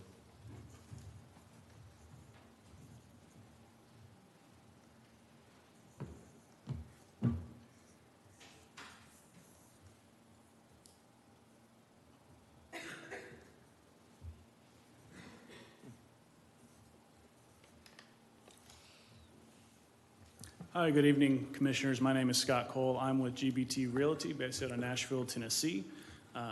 We are the preferred developer for Sprouts Organic Grocery, and we are extremely excited to be presenting this project in front of you tonight. I have my engineers, our arborist here as well. I want to take a quick second and thank the city staff. Channing, thank you for your presentation. That was excellent.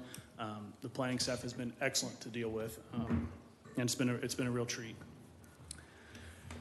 We have spent a ton of time throughout this process of, talking with the owner and with our tenant Sprouts of, what can we do here? So this was our first iteration of the site plan. We took it, we started doing our due diligence with it. We quickly realized, hey, we need some more detention. We need to look at the historic trees that were brought to our attention. So based on this site plan, we then went and changed to add more room for detention. We figured that this detention area shown on the west side of the site would give us some fluff to be able to preserve some trees, not understanding yet what was on site without the tree survey. Shown in a later slide. At this point in time, we had our tree survey done, in which then we engaged Don Spence, an arborist here close by, to perform a survey of the health of the trees. Once we had Don Spence involved, we had identified the historic trees, we had identified the specimen trees to figure out how we can relay our site, make sure that we're preserving as much green space, as much open space, and the historic trees as we can. We were identified quickly that the tree 1 and 6 were dead or decaying, and then which we started identifying the specimen trees, trying to work around with our engineers to find a way to preserve the specimen trees. We tried to get creative with it a little bit and just see, what can we do to grow our open space, grow our tree preservation. Obviously, this rendition took out more trees than we had liked. Following similar situation here, it took out more trees than we'd liked. As Channing excellently described, it had truck maneuverability issues, etc. Which brought us to our final site plan, which we're preserving five of the historics, 2 of which we've discussed are dead or decaying, and that one tree in good health we're requesting removal because we do have to bring this site up to grade for stormwater. It's a very low-lying site with not a lot of relief across the site. I can't speak as an engineer. I am an EIT. I graduated with a civil engineering degree, but I no longer practice. I'll let Brent and Dorian speak to that. But we do have about 60,000 cubic yards of fill going across this site. And so we sacrificed all the trees on the planned north side of this site to reduce our detention as much as possible, our dry detention, I'm sorry. Our groundwater table is extremely high. And I want to get to your question about the wetlands. We have an isolated pocket of wetland on the planned southeast or southwest by our driveway that we are actively mitigating. We have our environmentalists or environmental engineers involved with that, with FDEP, and they're actively engaged in that process right now. But I digress, I apologize. The way we're grading this, we need about 3 feet of fill across the site. With us reducing our dry detention, or above ground detention, we needed to find some way to store that and have and meet the exfiltration requirements, which yielded this underground storage system. If you're not aware, the construction process is essentially digging out these arched systems. If you're familiar with the process, it's these plastic arch systems that convey water, let it infiltrate into the ground, and then you cover it over. For it to be the most efficient in containing and managing the stormwater, it needs to be all in one centralized area for maintenance so that we can go in and ensure that there's no blockages and that we don't have any issues with flooding or stormwater from this system. And so it is, with great consideration, we request that you grant the removal of the 2 trees 1 and 6, and then also the healthy tree. Let me see. I've also prepared some renderings, and these again are just renderings of what this center might look like. We're committed to preserving the canopies along 44 and Myrtle, and again, that is something we can be comfortable with agreeing to in the PUD once we get to that process. We have to get through this process first for the tree removal to be able to attend P and Z. And once we get to P and Z, we'll be able to come back for City Commission, and you guys will be able to see our progress on that PUD. And then one more, and that's the other rendering that we were able to provide. Do you have any questions? Anybody have any questions for the applicant? Yes, sir. Commissioner McGrath. Well, I guess for maybe the engineer, you said that there's going to be about 3 feet of fill on the property? That's correct. Okay. So my question, which you may or may not be able to answer right now, is there a way with a tree well to save the tree? I mean, the way I look at it is, if the tree dies, it dies. If we approve it to be removed, it dies, so what do we have to lose? Is there anything creative that you can do to be able to just, as Mayor said, give it an old college try and see if this tree can make it? I mean, I want to commend you in putting all the different options together, taking a look at it. I think that's really the most important thing to me, is that you guys go through a lot of different plans. I don't want just a sterile square building, has to be, this setback, that setback.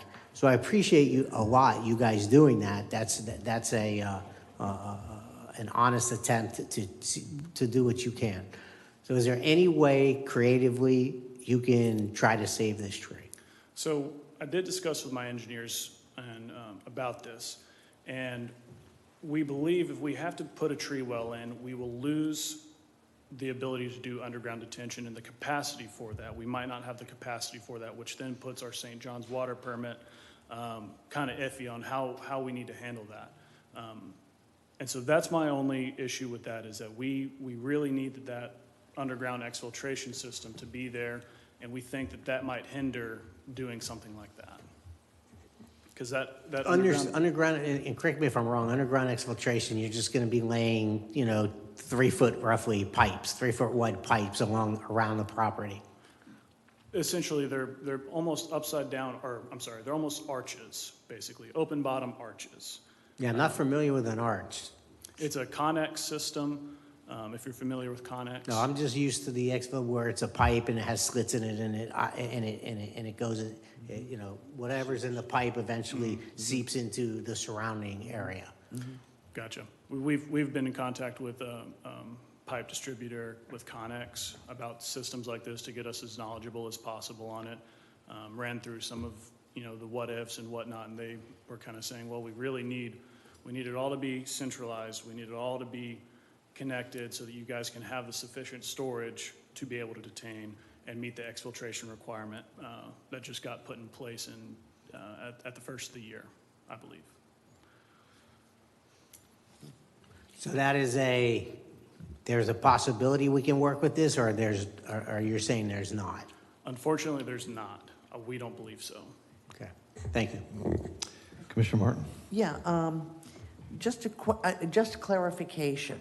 I thought I understood in the staff presentation that you had committed to preserving the rest of the trees on the site, but I heard you just say now you would only put in writing those along Myrtle and SR 44, so I'm confused. I apologize for the miscommunication there. No, we're committed to preserving all of these trees here.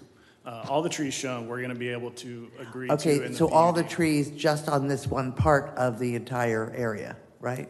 I believe so. That's correct. Yep. Anything that's shown on this plan, we're going to be committing to in the PUD. And I still am unclear how that works with 3 feet of fill. Will there be some kind of gradation so that these are not all in water wells? I can't address that as I'm not too knowledgeable on that, but when we get to that process, we'll ensure that we address that.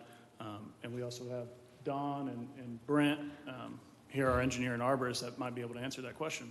Thank you. Good evening, Brent Lenzen with Kimley Horn, 200 South Orange Avenue, Suite 600, Orlando. To speak to tree preservation and how we would be able to accomplish the plan you see on the screen and address 3 plus or minus feet of fill. This isn't my first project I've worked on with Don Spence as an arborist, so he's a great partner from the arborist perspective, and we kind of partner with the design elements and tree preservation together. So if you look at the one instance where you see the curved drive aisle, and that green overhang is kind of within the drive aisle a bit. So in the past, we've been able to work with Don on how much of a critical root zone, which is basically established based on the drip line of the tree, which is established based on the diameter of the tree, call it 1 foot per inch. But certain portions of the critical root zone we are able to fill within. In times where we may get a little bit closer to the trunk than what would be preferred, we've worked with aeration systems that we put within the roots to allow for some air to still get access to the roots. So there's mechanisms once we get further into the design phase that we can look into accomplishing to make sure what's shown on the screen isn't, we're here before you today asking for the removal of the 3 trees we discussed, and we're back in a few months to talk about more. That's not the intent. Thank you. I don't think anybody has any problems with the 2 dead trees. Okay, that's it there. Yeah, Commissioner Perrine. I just had a question of clarification. You mentioned the wetland that Commissioner Martinez mentioned or asked was southeast. Is that part of the 1 acre that you're going to dedicate to preservation? The wetland, the isolated wetland that's currently on site is plan southwest by the westernmost driveway. So Oh, I can show you here if you can see the bottom right of the screen. Can they see? No, they can't. Yeah, bottom right of the screen where you see the furthest west driveway. It's about 0.17 or 0.2 acres, isolated. I just had actually a meeting this week or this past week with our environmental engineers about it, and we're getting that addressed and figuring out how we need to handle that. But I saw in your earlier slides that 1 acre, or maybe it was from our staff side, that 1 acre is going to be preservation. I'm sorry, you might be thinking, yeah. I think what you were referencing is in staff's report, there's an additional plus or minus 1 acre of additional open space beyond the code minimum requirement. So let's say for this 11 acre site, there's a 1 acre additional open space that we're proposing right now with this plan than what the code minimum would require. But yeah, the wetland is in the plan right where the second access is to Myrtle. It's less than a ½ acre. Typically with St. Johns River Water Management District, you don't need to deal with mitigation payments for isolated wetland that's not contiguous with a much larger wetland area, and it's less than a ½ acre. So we have less than a ½ an acre wetlands that won't be touched more than likely, No, or they is- will, it with is there being being impacted, mitigated. yeah. But then 1 acre of open space that Additional you've open space. dedicated, that won't be Mhm. any development. Okay. Commissioner Ashley. I would just like to hear from the arborist to see what he thinks about whether the tree can be preserved. Mr. Spence. Good evening, Don Spence, St. Augustine, Florida. Thanks for coming, Mr. Sure. Spence. I just wondered if you could give us your opinion about whether or not it is feasible to build the parking lot around the tree and see what happens. They work sometimes. So you've all, I was born and raised in Daytona. I've been coming to New Smyrna most of my life. The parking lot in the Publix out on 44 there had a bunch of trees. Right. None of them ever looked great. Those wells were not well aerated. The trees lost their canopy. They were vertical. They didn't meet the criteria of what they originally looked like when they were encapsulated. So filling a significant portion of a tree's roots is going to reduce its vigor. And to Mr. McGurk's point, the asphalt, going right up a tree, there's gas exchange. There's not a lot of fill. It's just the asphalt. When you stick 3 feet of fill on top of the roots, there's no gas exchange. The roots suffocate, and these trees will shed branches and decline over the next decade. It doesn't happen in a year. It doesn't happen in 2 years. It takes a decade for these trees to manifest the conditions that are created when you cover up the roots. So you would have to create a tree well that is massive. Essentially the radius of as the staff pointed out, 1 inch per foot. So you're looking at 40 feet radius. That's that whole area over there. So it would have to be a massive tree well for that tree to remain healthy, which then messes up their whole problem. The tree wells out on 44 in Publix are pretty ugly. They were pretty small, for the size of those trees, and they eventually got removed because they just weren't vigorous. It's less than ideal. Okay. Anybody else for the arborist? Yeah, I was going to say, just one note that yes, the Publix trees were sort of dying, but they died for many, many years. Yeah. and during those many, many years, they provided shade. So just a note on that particular one. Yep. Now, you're talking about suffocating the roots, and I'm back again to looking at the edge of the fill versus the roots, the trees around it. Mm-hmm. And I'm assuming you're not intending to put fill in around that entire gray area and put all of those trees under 3, 4, 5 feet of fill. No, we would have to talk to the engineer, but my understanding is they're in a stem wall around all the trees so that the fill's held back against them and away from them. So isn't that the same thing as a water well? Those aren't encapsulated. The only tree 8, which is the hickory, that's going to be encirculated. That's going to be encapsulated. It's going to be inundated every time with a heavy storm. It's going to be a little swimming pool in there. And whether it tolerates that and survives is a flip of the coin. I see. But all the ones on the periphery, they're only going to be impacted on portions of one side. So there will be half of the roots roughly that are in danger of being suffocated? Less than half, but yes, some. Okay, yes, on for the sure. perimeter? Yeah. Okay, thank you. Anybody else? Mr. Spence, thank you for Thank you. coming. I'm the slowest person up here likely, and so one more time. What portion or how much of this entire property is wetland? I didn't do the wetland survey, but I've been a biologist for 30 years and did wetland work early on in my career. The only functional wetland was that southwest corner. The rest of the site isn't wet. Okay. I traversed it when I did the tree validation survey, and there's really no wetlands out there except for that corner. Really good. We're with you on the tree 1 and tree 6. It's the tree 7 that we're hung up on, right? Certainly. And are there other, so this fill of 3 feet, it's not going to go on top of all the other roots of the other periphery trees, is that right? Portions. So if you look on the north side where the parking lot is, the one tree that's historic tree 3. There's a bump out.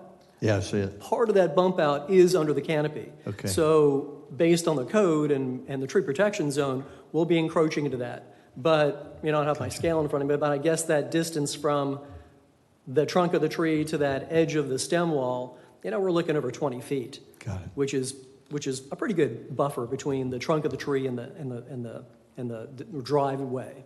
Got it.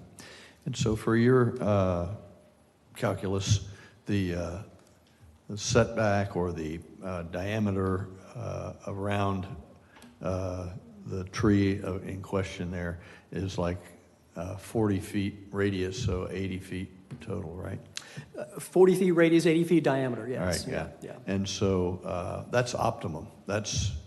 You could guarantee with all your training and teaching that nothing's happen. How much can I get? What's the? How much can I encroach I think with some degree of possibility or uncertainty, and whatever mathematics you might know? I'd love to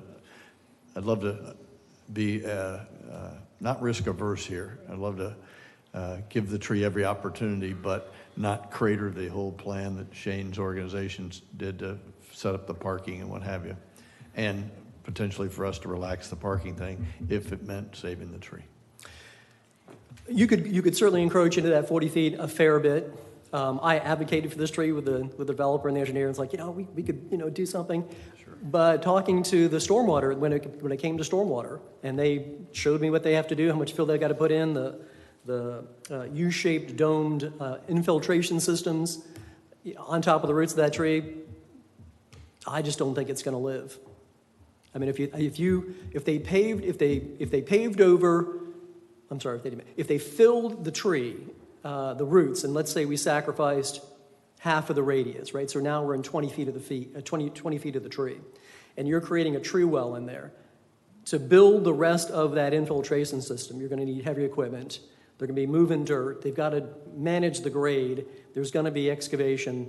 I think the rest of the roots are going to be damaged. I think there's enough of my concern that they would not be able to protect the roots of that tree enough. And that's why I agreed that, okay, so this is your only option. If you're going to put all the infiltration in, that tree, the chance of that tree surviving is, and not surviving 1 year, surviving 10 or more years is getting pretty small. Same for the hickory tree? Excuse me? Same for the hickory tree? I am worried about the hickory tree, and we're going to have to come up with a system because like I said, when we get these rains, it's going to have 3 feet of fill. It's going to be a 3 foot tub. Yeah. So we're going to have conveyances to get that water to drain out. And once you provide those conveyances, you get some water exiting the system. Those also are going to provide air to any roots that are down there. It's got a better shot. But that's them taking a worst-case scenario and trying to meet the tree code. Yeah, I mean, that's why they're not asking for removal. They want to give it a shot. Okay, thank you so much. Anybody, any follow-ups? Just a quick based one, on that? Yes, ma'am. if I may. You know, we're in the midst of a pretty big drought, and you referenced that when you were walking the land, most of it was really not wet. And I wondered if you were doing it during the midst of our drought, because I assume that that site is a lot drier at the moment than it would be, say, in July. Well, the wetland certainly is, because I could walk through that wetland. But the rest of the site, I mean, I'm not a soil engineer. I'm a Florida ecologist. I was born and raised here. I've spent most of my life walking through the woods. This site is an upland site, good percolation. Even if it was the wet season, there wouldn't be really any standing water out there, except for that corner. Thank you. Thank you. I appreciate it, Mr. Spence. Thank you so much. Okay. Applicants completed your conversation? Okay, thank you. Get a chance to close at the end. All right, now let's hear from the public. Is there any member of the public that has an opinion either in favor of or in opposition to HTR 1-26? Please come forward and you'll be heard. Seeing none, public participation is now closed. The quasi-judicial hearing is now closed. Any closing remarks from staff? Thank you, Channing. How about the applicant? I want to one last time thank every one of you for allowing us to come down here, present, and one last time thank the planning staff. Have been fantastic to work with. We're presenting our best here tonight. There's been a lot of work in this, and I want to thank my engineers and arborists, Don and Brent here. We think we're bringing the best. We have tried our best to sacrifice our dry detention at the cost of the exfiltration, underground detention, to only have to eliminate one healthy tree. And we think that this is the best case, and we would really appreciate your approval of this matter. Thank you, guys. Before you leave, would you entertain deferral of this discussion and proceeding to go back and look and see what you could do about tree number 7? Or if not, would you? We will just continue with a no. So I'm not telling you or advising you or coaching. I'm just asking if you would have any interest in going back and recalculating. We can go back and recalculate if everyone's Would that be your desire? It would not be my desire as it relates to the schedule of what we have promised Sprouts. We've been working on this for about a year now, just through the planning process, and we're starting to come up on a really tight timeline with Sprouts.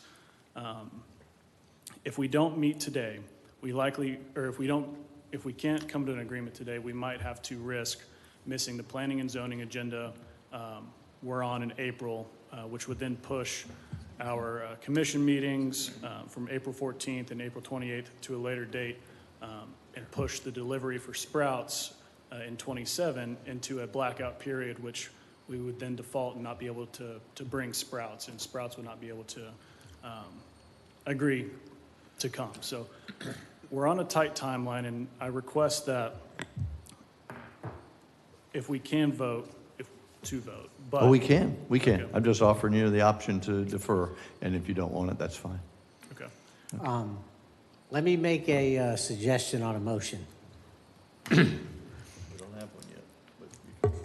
So, well, I can make the motion, someone can second it for discussion. Sure. I'd make a motion to approve removing 1 and 6. The motion would include not approval of removing 7, but removing any kind of requirements on what they may need to do for tree protection, under the idea that just try to save it under any circumstance. And that way, There's nothing requiring you from a legal perspective that you have to have a certain distance, certain depth, a certain width. Just do what you can to keep that tree there. If you've got to drill next to it, you've got to drill next to it. But the point is an attempt to try to save the tree, see what happens. That would allow the developer to move forward. And if for some reason even that was too impossible, you can come back and say, we just can't do it with that. But I think you see the discussion and the direction that we would like, any effort to save that historic tree. Let me ask the commission this question. If we could find a way to, because at the end of the day, it comes down to our exfiltration system, right? And if we could find a way to put that tree in an island somehow, in a landscape island, and work around it that way, I think we could probably come to an agreement. Let me be more flexible. I don't care what you do. Okay. You're the experts. All we're saying is try to save it under any circumstance. You're not going to there's nothing requiring you other than don't cut the tree or cut all the limbs off of it. You know, you can come within a foot around it if you need to. So my motion would say there's nothing restricting you from working around the tree. There's no requirements other than you cannot cut this tree down. You got to just try to work around it. So that's our motion. Is there a second? I have a question. Is there a second? No. I'll second the motion then, so we can keep discussing, because I think you've got a great idea. Now let's talk about it. I just wondered if St. John's or any other agency that is out of our control would get in the way. So his intentions might be to comply with our desires, but if you're going to be hampered by something we can't control, what do we do then? City Attorney, let me ask you a question. How much heartburn do you have with that motion? So this is a quasi judicial item. You've heard from your professional staff that, let's ignore the two dead dying and talk about the one tree. You've heard from them that it meets the criteria that there's no feasible alternative. You've heard from the applicant, so I would encourage you all to discuss and point out the evidence that you're going to rely upon, the expert evidence that suggests there is a feasible alternative. So that's a fair question. What I heard from the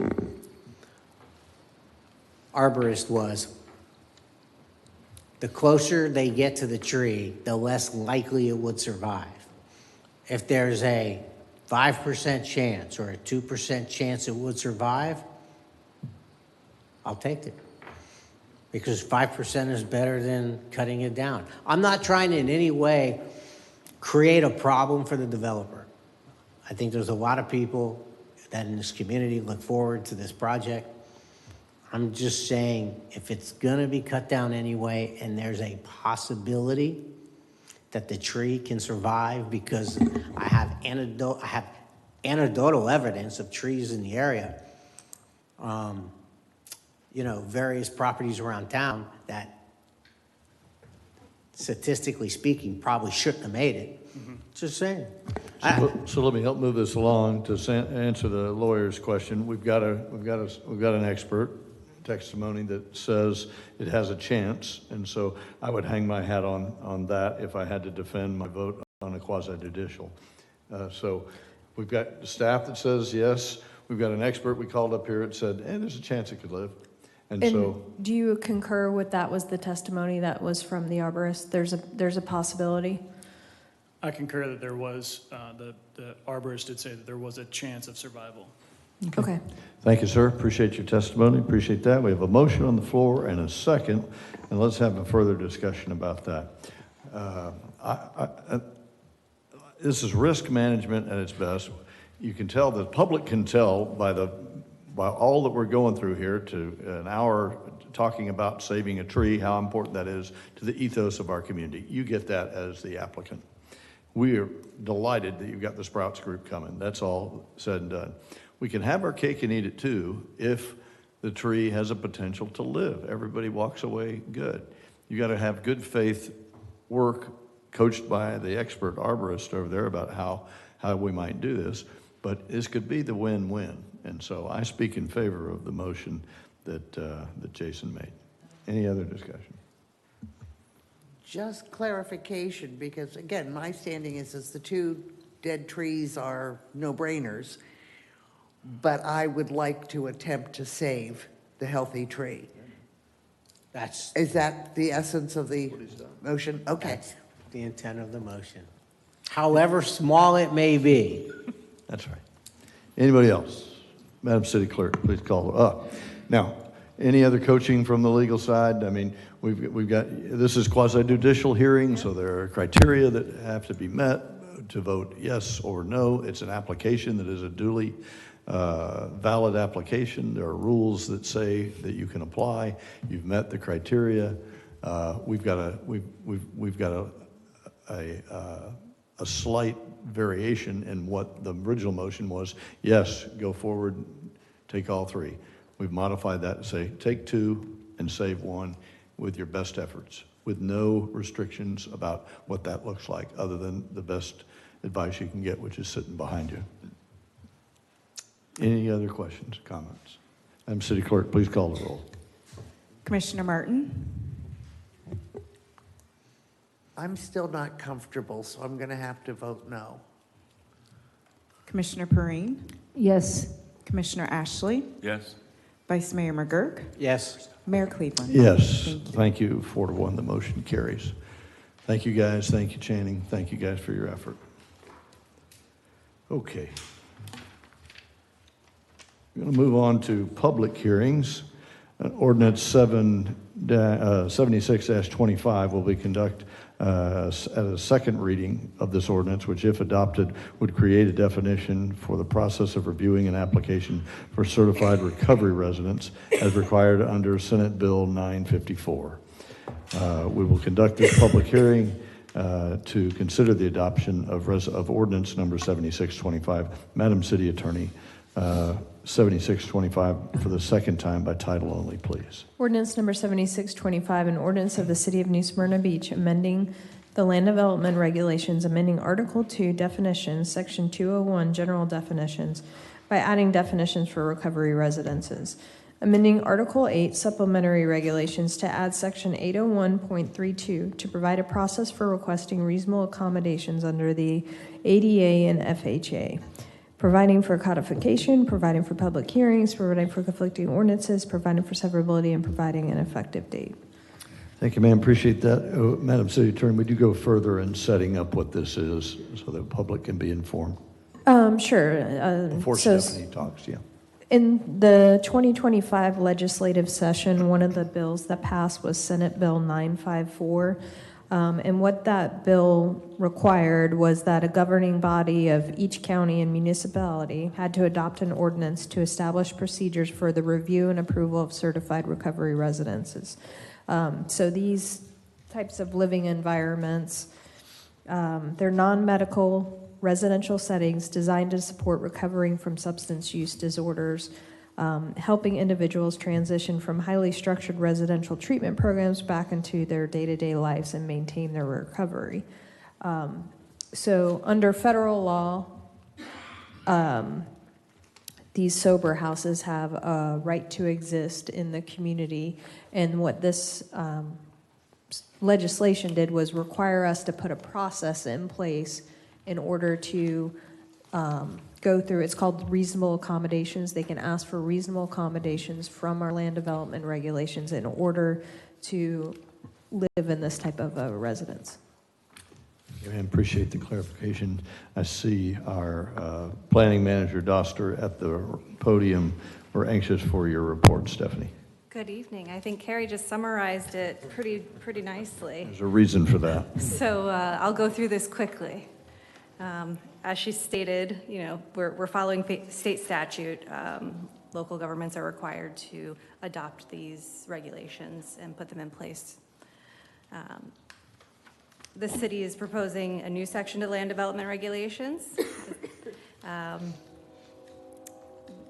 This is not, recovery residents are not new to our cities. It's just putting a standard in place so that you can ensure that they're meeting criteria. And along here, we have criteria. So some of the criteria for the including state certification, occupancy safety, community compatibility, minimum distances from other recovery residences, ongoing compliance, and reasonable accommodations, as she already touched on. A couple of definitions are also added. These definitions really do highlight the order of the ordinance. The certified recovery residence, then you have a certified recovery residence administrator who must be credentialed. If the house does not have a credentialed administrator, then they are not compliant with state and can be revoked for their use of a recovery residence. And then there's a credentialing entity in place to ensure that these house recovery residence administrators remain credentialed. So really, I think that's the biggest part, is there is a process in place to ensure that these houses have structure. And as we did have one public comment last meeting, they were concerned that, anybody could have a recovery residence, but they wanted to ensure that, they were professionals. And this does add a definition and a requirement for the credentialing of administrators to operate these houses.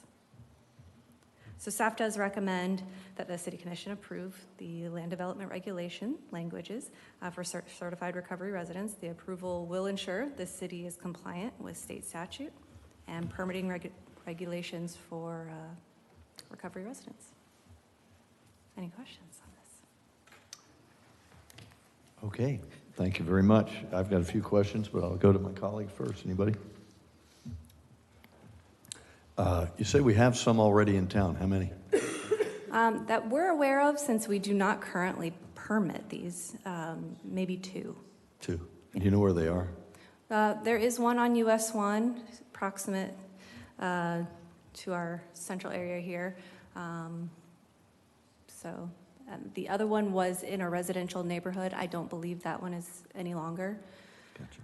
But those are the only two that we've been familiar with, so now we will be keeping track of them. Okay, excellent. Are there any current applications to do that now? There are not. And this credentializing, what body or what entity is the credentialing authority? I believe it is the Department of Children and Families. Okay. And Carrie, you can correct me if I'm wrong. Looking at my research, the Department of Children and Families would certify the administrator of the house. And I would assume they would also then inspect that. Yeah, it's interesting. I don't know what that credential means, whether it's, I don't know how, it's not a doctor, but it's not a layperson. There's some middle ground there. Any clue there, Madam Attorney? Yes, so it is regulated by the state. The credentialing entity is a nonprofit that it has to be approved by Florida DCF. So she's correct. Thank you. Anyone else? Yes, ma'am. One quick question, and I probably missed this, but is there somebody required to live in the residence? Is that administrator required to live there? Yes, that administrator is required to be on premise. Thank you. All right. Well, thank you very much. Stay tuned. We may have some more questions. All right. Public hearing is now open. If there are any citizens who wish to speak for or against this matter, please come forward and you'll be heard. Seeing none, public participation is now closed. Any further discussion by my colleagues? Is there a motion to adopt ordinance 7625? So moved. We have a motion. Second. And a second. Madam City Clerk, please call the roll. Commissioner Perrine? Yes. Commissioner Ashley? Yes. Vice Mayor McGurk? Yes. Commissioner Martin? Yes. Mayor Cleveland? No. Motion carries 4-1. Ordinance, we're going to go to item 10B, ordinance 2026. Conduct a second reading public hearing of an ordinance which adopted would vacate a portion of Citron Street to the north of State Road 44 overpass. We'll conduct a public hearing to consider the adoption of this ordinance. Madam City Attorney, 2026, second time by title only, please. Ordinance number 2026, an ordinance of the City of New Smyrna Beach vacating a platted, unopened right-of-way in the Andrews subdivision, generally located north of State Road 44, east of Lexington Place Assisted Living Facility, providing for conflicting ordinances and providing for an effective date. Awesome, thank you. Senior Planner Baker, we're interested in your report, sir. All right, I'll try to keep it as brief as possible. This was a 5-0 vote of recommendation of approval from P&Z. You guys voted 4-0 on the resolution. Our applicant is Glenn Storch, and as you see there, a kind of squiggly line is the area in subject right here. And here's kind of a blown out version of it. You're on north side of State Road 44. Citron dead ends at, well, it doesn't dead end, it goes to Canal Street, extends south. So here's kind of the survey of what we're looking at here. As you see, it says proposed Douglas Street kind of going that way, and then Citron heading north, and it says legal status unknown, which kind of raised the question with me, well, what is the legal status? And this is why we're here today, because the road still is a paper street in this community. So what we're looking at here, Citron Street dates back to 1895 as part of the Andrews plat right there. You see it kind of highlighted the section that we're talking about today. And then this other plat that kind of goes a little bit west of that, it shows Citron, but again, that was originally part of the Andrews plat. And then it shows proposed Douglas, which was cutting through that, but it was never actually developed. It was kind of like that. Those lots there along the southern side were the end of the Billville plat. So Citron exists, Douglas Street does not. There is a overhead power lines. I know you're looking at that and it's kind of from an angle and a bird's eye, and it looks like it's not in the subject area, but actually cuts across it. So they are willing to grant an easement to New Smyrna Beach Utilities to allow the power lines to remain in place. There are certain criteria that have to be met. Again, it's consistent with the LDR, and we feel that it meets all the two criteria that we have right there. As public good, it'll allow a piece of property that's basically been sitting vacant for 130 years to go into tax rolls. And there is a project in the works for that property back there. We recommend approval, as did P&Z. Any questions for me? Thank you, sir. We'll find out here in a second. Any questions for, yes, ma'am. Just a quick one. I think I remember that both sides of that vacation, the properties are owned by the same entity. Yep. The way this one goes, and typically it's a 50-50 split. Yeah. And this one, the railroad sold off basically their rights to this section of road, so this whole right-of-way is going to be going to the property owner of the parcel that you see there. Thank you. Anyone else? Thank you, Jake. Appreciate that. See the applicant's representative is in the room. Mr. Storch, welcome back. You get up a little slower these days. I'll work on that. All right. So yeah, this is one of those vacations where, there's absolutely no use for this road, paper right-of-way, as indicated by the fact that it's been 130 years sitting as a paper right-of-way. And in fact, at the site, the parcel itself, has also been unused for 130 years while you've been waiting for something to happen. So in this particular case, the railroad did in fact grant or transfer the parcel out, and the parcel was transferred out, including the parcel where the right-of-way is. So that's why it only goes to one party. And then that was then transferred again to the current owners. So that's where it is, but this is it's really as simple as it gets.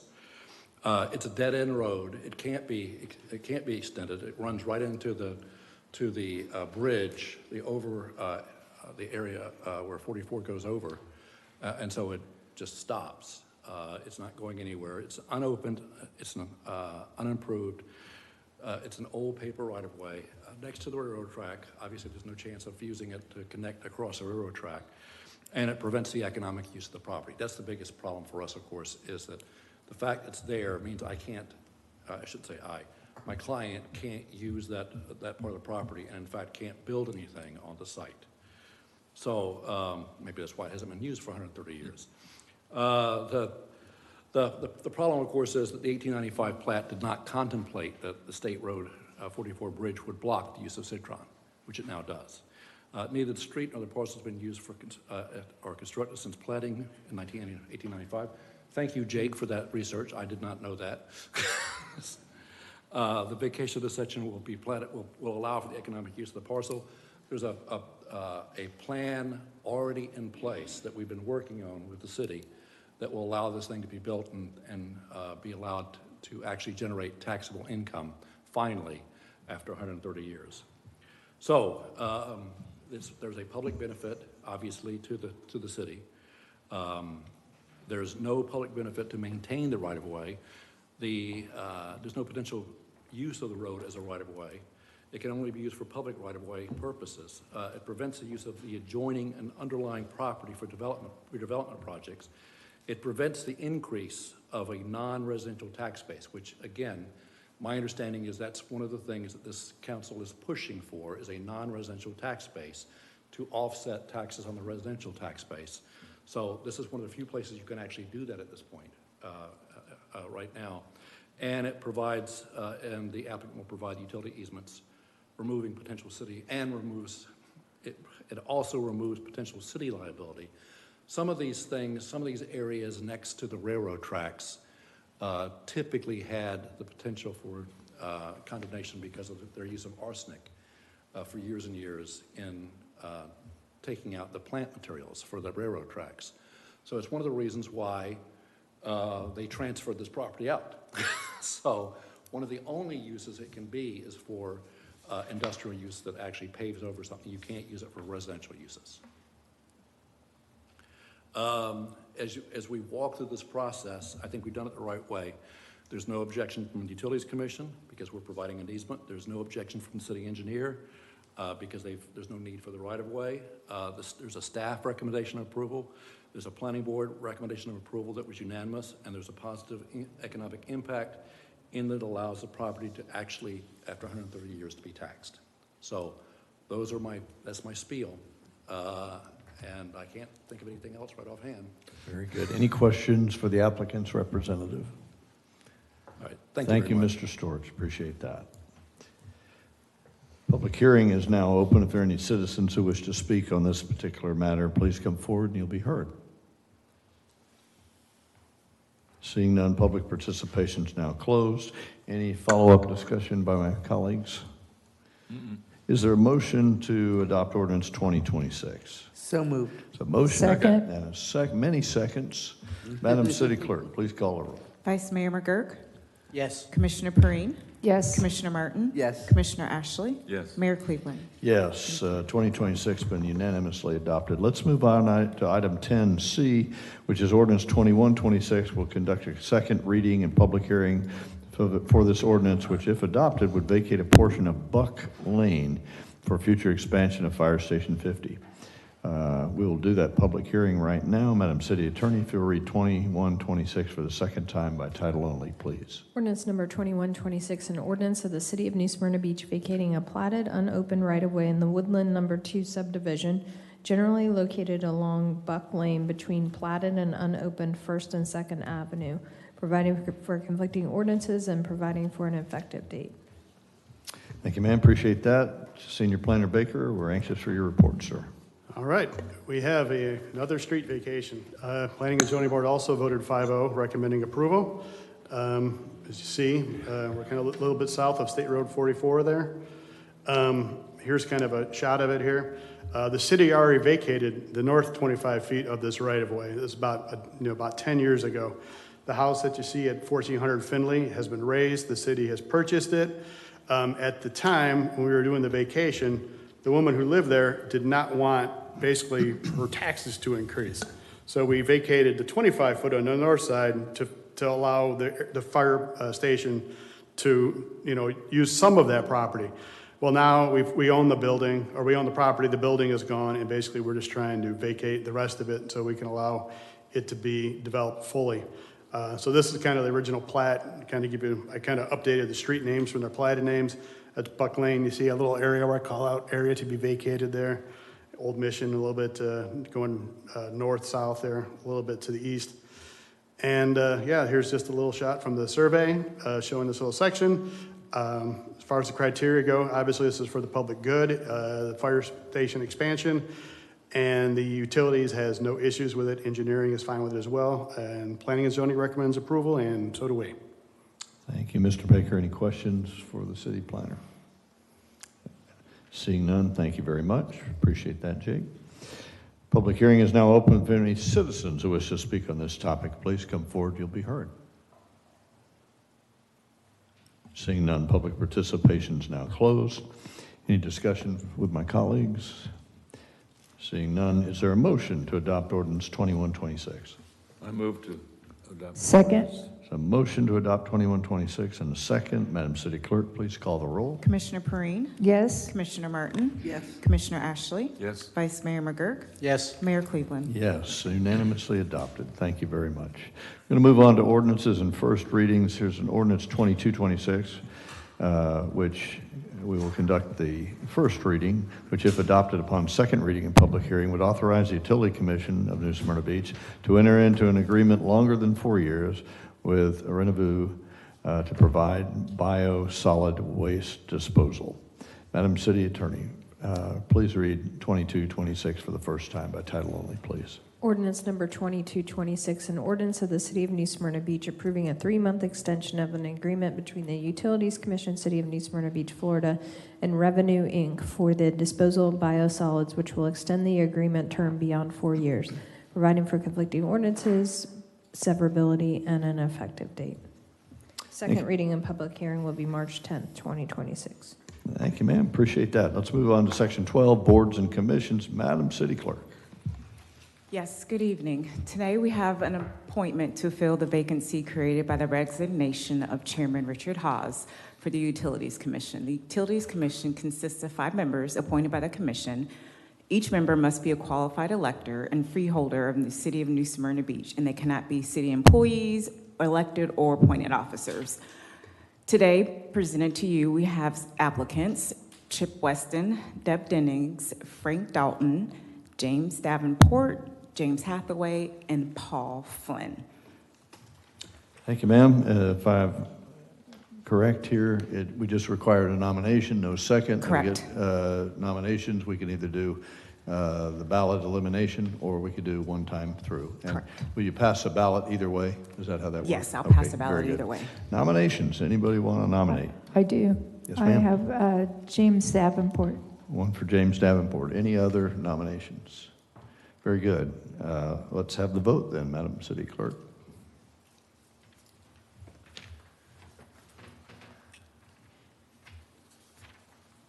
Perfect. Thank you, sir.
By unanimous vote, we have Mr. James Davenport to be reappointed to Utilities Commission.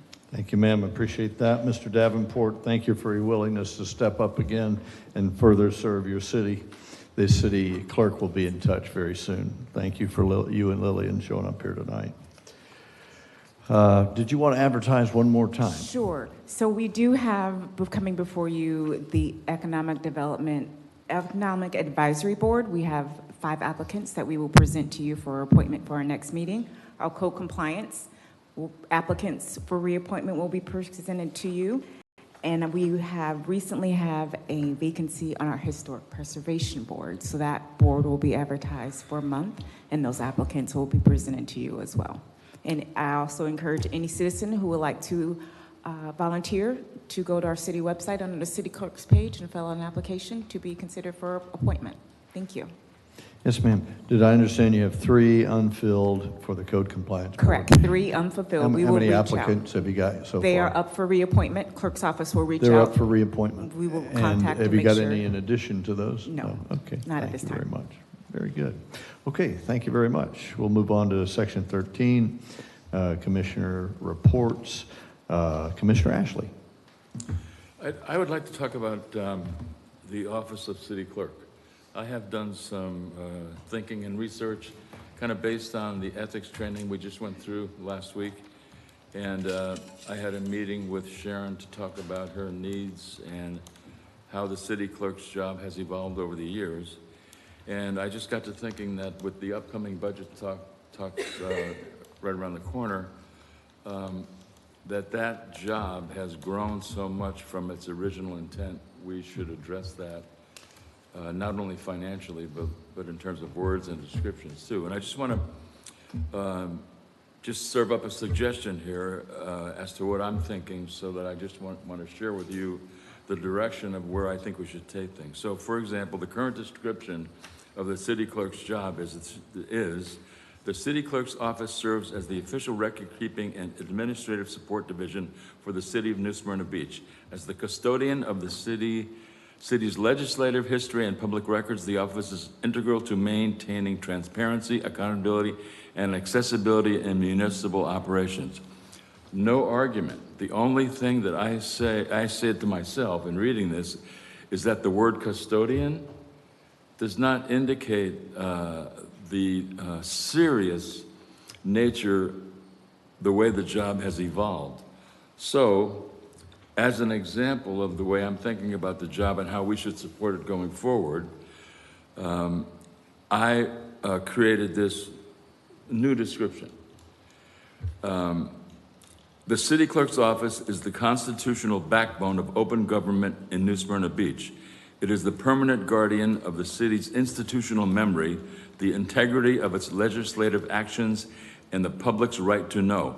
In an era of accelerating growth, rising public engagement, and heightened legal exposure, this office is no longer a quiet support function. It is a critical risk management, transparency, and civic education hub whose capacity must match the demands placed upon it. So the reason I did that is to kind of reframe my thinking so that she's not a custodian. She is an active participant in the support of our city government and the forward-facing person for the ever-increasing need for public information. So I wanted to just put that bee in everybody's bonnet so that when we come up on the budget and we look at what Sharon does and how many people she has doing it, we think about how we can further support her. And that's it. Really good. That was good. Thank you very much. Appreciate that. I know that managers taking notes as well. Commissioner Martin. Okay. First, I'd like to explain my no vote on the tree. We used the final words were best effort, and I think that's subjective, and I didn't feel it provided much protection for that tree, so I was just explaining that vote. On an upside, it's been a busy couple of weeks in New Smyrna, from Mardi Gras to Art Fiesta and the Black Heritage Fiesta. I enjoyed both fundraising and Simply Fun events. I would also like to make the community aware of a wonderful city service from our own police department named Police Care. A daily safety check for residents who live alone.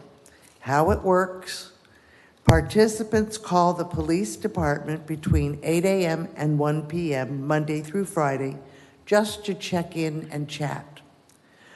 On weekends, our community service aides stop by for an in-person wellness check. If a daily call is missed, an officer is sent to make sure everything's okay. If you're interested, call 386-424-2220 or type Police Care into the search box on the website, or pick up a brochure. I brought some with me tonight. And that's it. Thank you, ma'am. Appreciate that. Commissioner Perrine. Thank you. A couple of things. 2 weeks ago, I think you guys asked how the First Step Shelter event went, and dollar-wise, we did get the numbers this week, and they are up from last year. 2025, they raised $231,443. 2026, it was $273,261. So we're up over 42,000, and expenses were down a little bit. So our net was real good. So I just want to thank everybody that participated in that. To continue with Commissioner Ashley, I wouldn't be opposed to have an HR look into our clerk's job description and see how that is similar to other cities, because we just had the charter review and the public voted not to put this as a direction under city manager.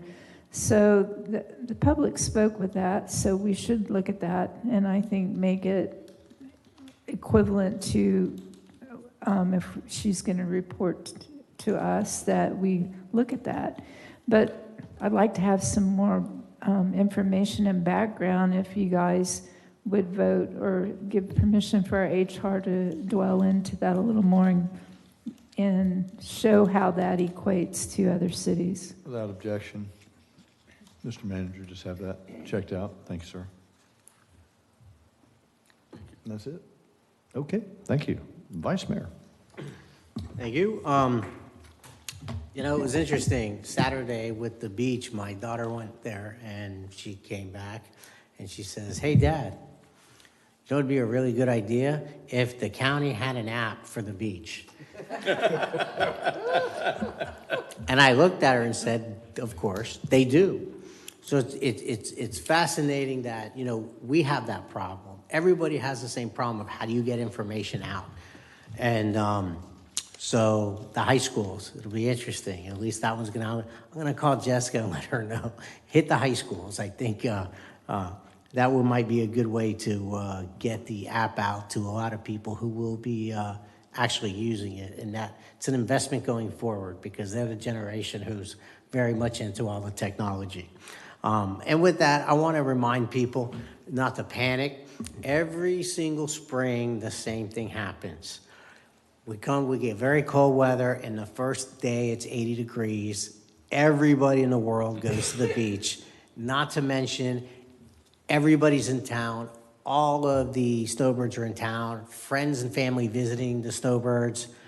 And every single possible art show, charity, everything is happening at the same time, February, March, and April. So there is a reprieve. We do peak, and it drives everybody crazy, but within a couple months, things will settle down a little bit, and I'm really excited about what the county is trying to do with the beach access and automate it and get it into something that is within this century. So there's going to be bumps, and we can politely help them along the way, but I think that overall what they're doing is good.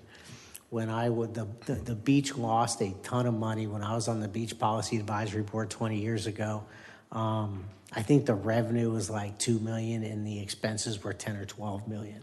So, you know, and we recommended back then, 20 years ago, how to try to automate and let the cars move much quicker instead of stopping for every person, talking to a guy, engaging them.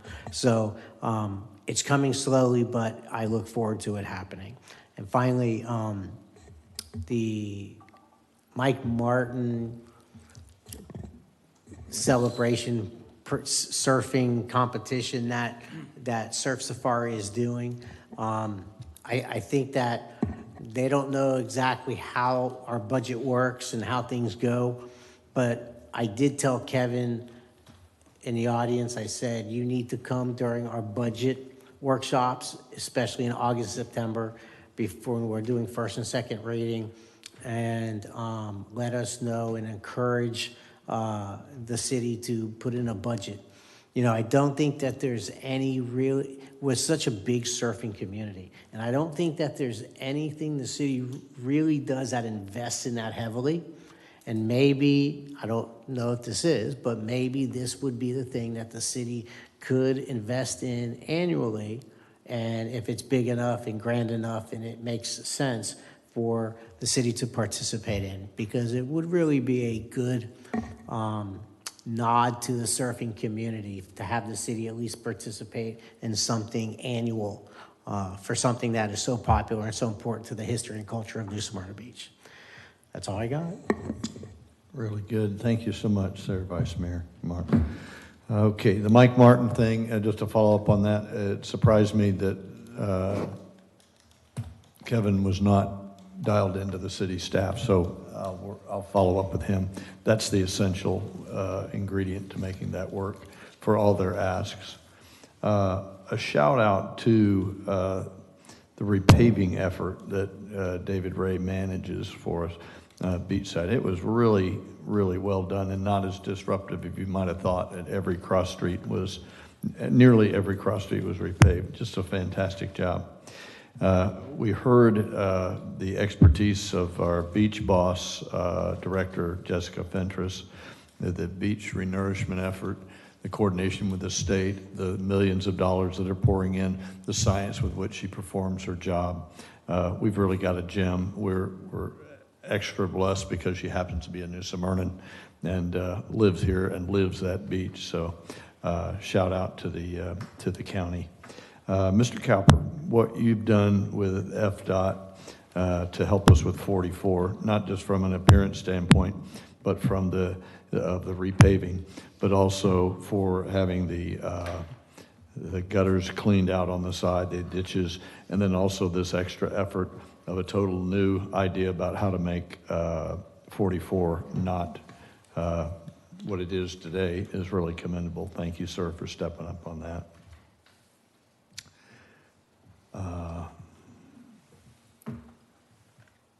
Fine grant applications. Mr. Davenport mentioned that money's coming in soon. Just want to make sure that you've got Jesse all fired up to ask for something. Shout out to Leisure Services in a couple areas. Art Fiesta was just phenomenal this past weekend. Really well done. Different than Images in its own way, more crafts. Manager and I have spoken about potentially moving the timing not 3 weeks after Images so that the residents can get a break, and then we can have a different experience in Art Fiesta than the fatigue that we get after Images. The Mayor's Fitness Challenge is up and running well, perhaps the best season I've seen. The instructors are better than and delivering week over week, and it's getting a lot of participation. Shout out to FABA for running an amazing parade. The Mardi Gras parade was safely done, well done. The new barriers that you had put in worked effectively, and the cooperation and coordination was first class. And the last one is for Canal Street Nights. The Canal Street Business Organization put on an amazing first back at the series of Canal Street Nights. They've entered into a theme type of thing rather than just come on down and have a good time. Each of these will have a theme, and I think that's drawing families out that can go and dress up as cowboys or whatever the next theme will be. I think they're doing a great job. Madam City Clerk, any report? No, not at this time. Madam Thank you. City Attorney, follow-up, please. Just wanted to mention for legislative session update, the big news between the time of publication to now has been on the phase-out elimination of non-school property tax homesteads. That was passed by the House by 80 yeses and 30 nays. Still waiting to hear it in the Senate. And if you recall, for the glitch bill on Senate Bill 180, it's kind of the opposite, where the Senate has done their part and still waiting to hear from the House. And other than that, just moving forward, we'll have to keep a tight line on the 9 and ask for those extensions from our change from the meeting hours. And that's all. Really good. So we're done we're toasted 9:30, right? Yeah, so extend at 9 and. Got it. Oh, extended at 9. Right. Okay, got it. Okay, really good. Your report that we get to read and this public doesn't get to see instantly on the judicial, the legislative process is really good. I would commend that to the manager to figure out a way to have that put on the website or have Phil write an article about it. It's really, really well done. Thank you for doing that, Carrie. Mr. Manager. Nothing else, sir. Thank you. Thank you very much. Without objection, we're adjourned at 9:05.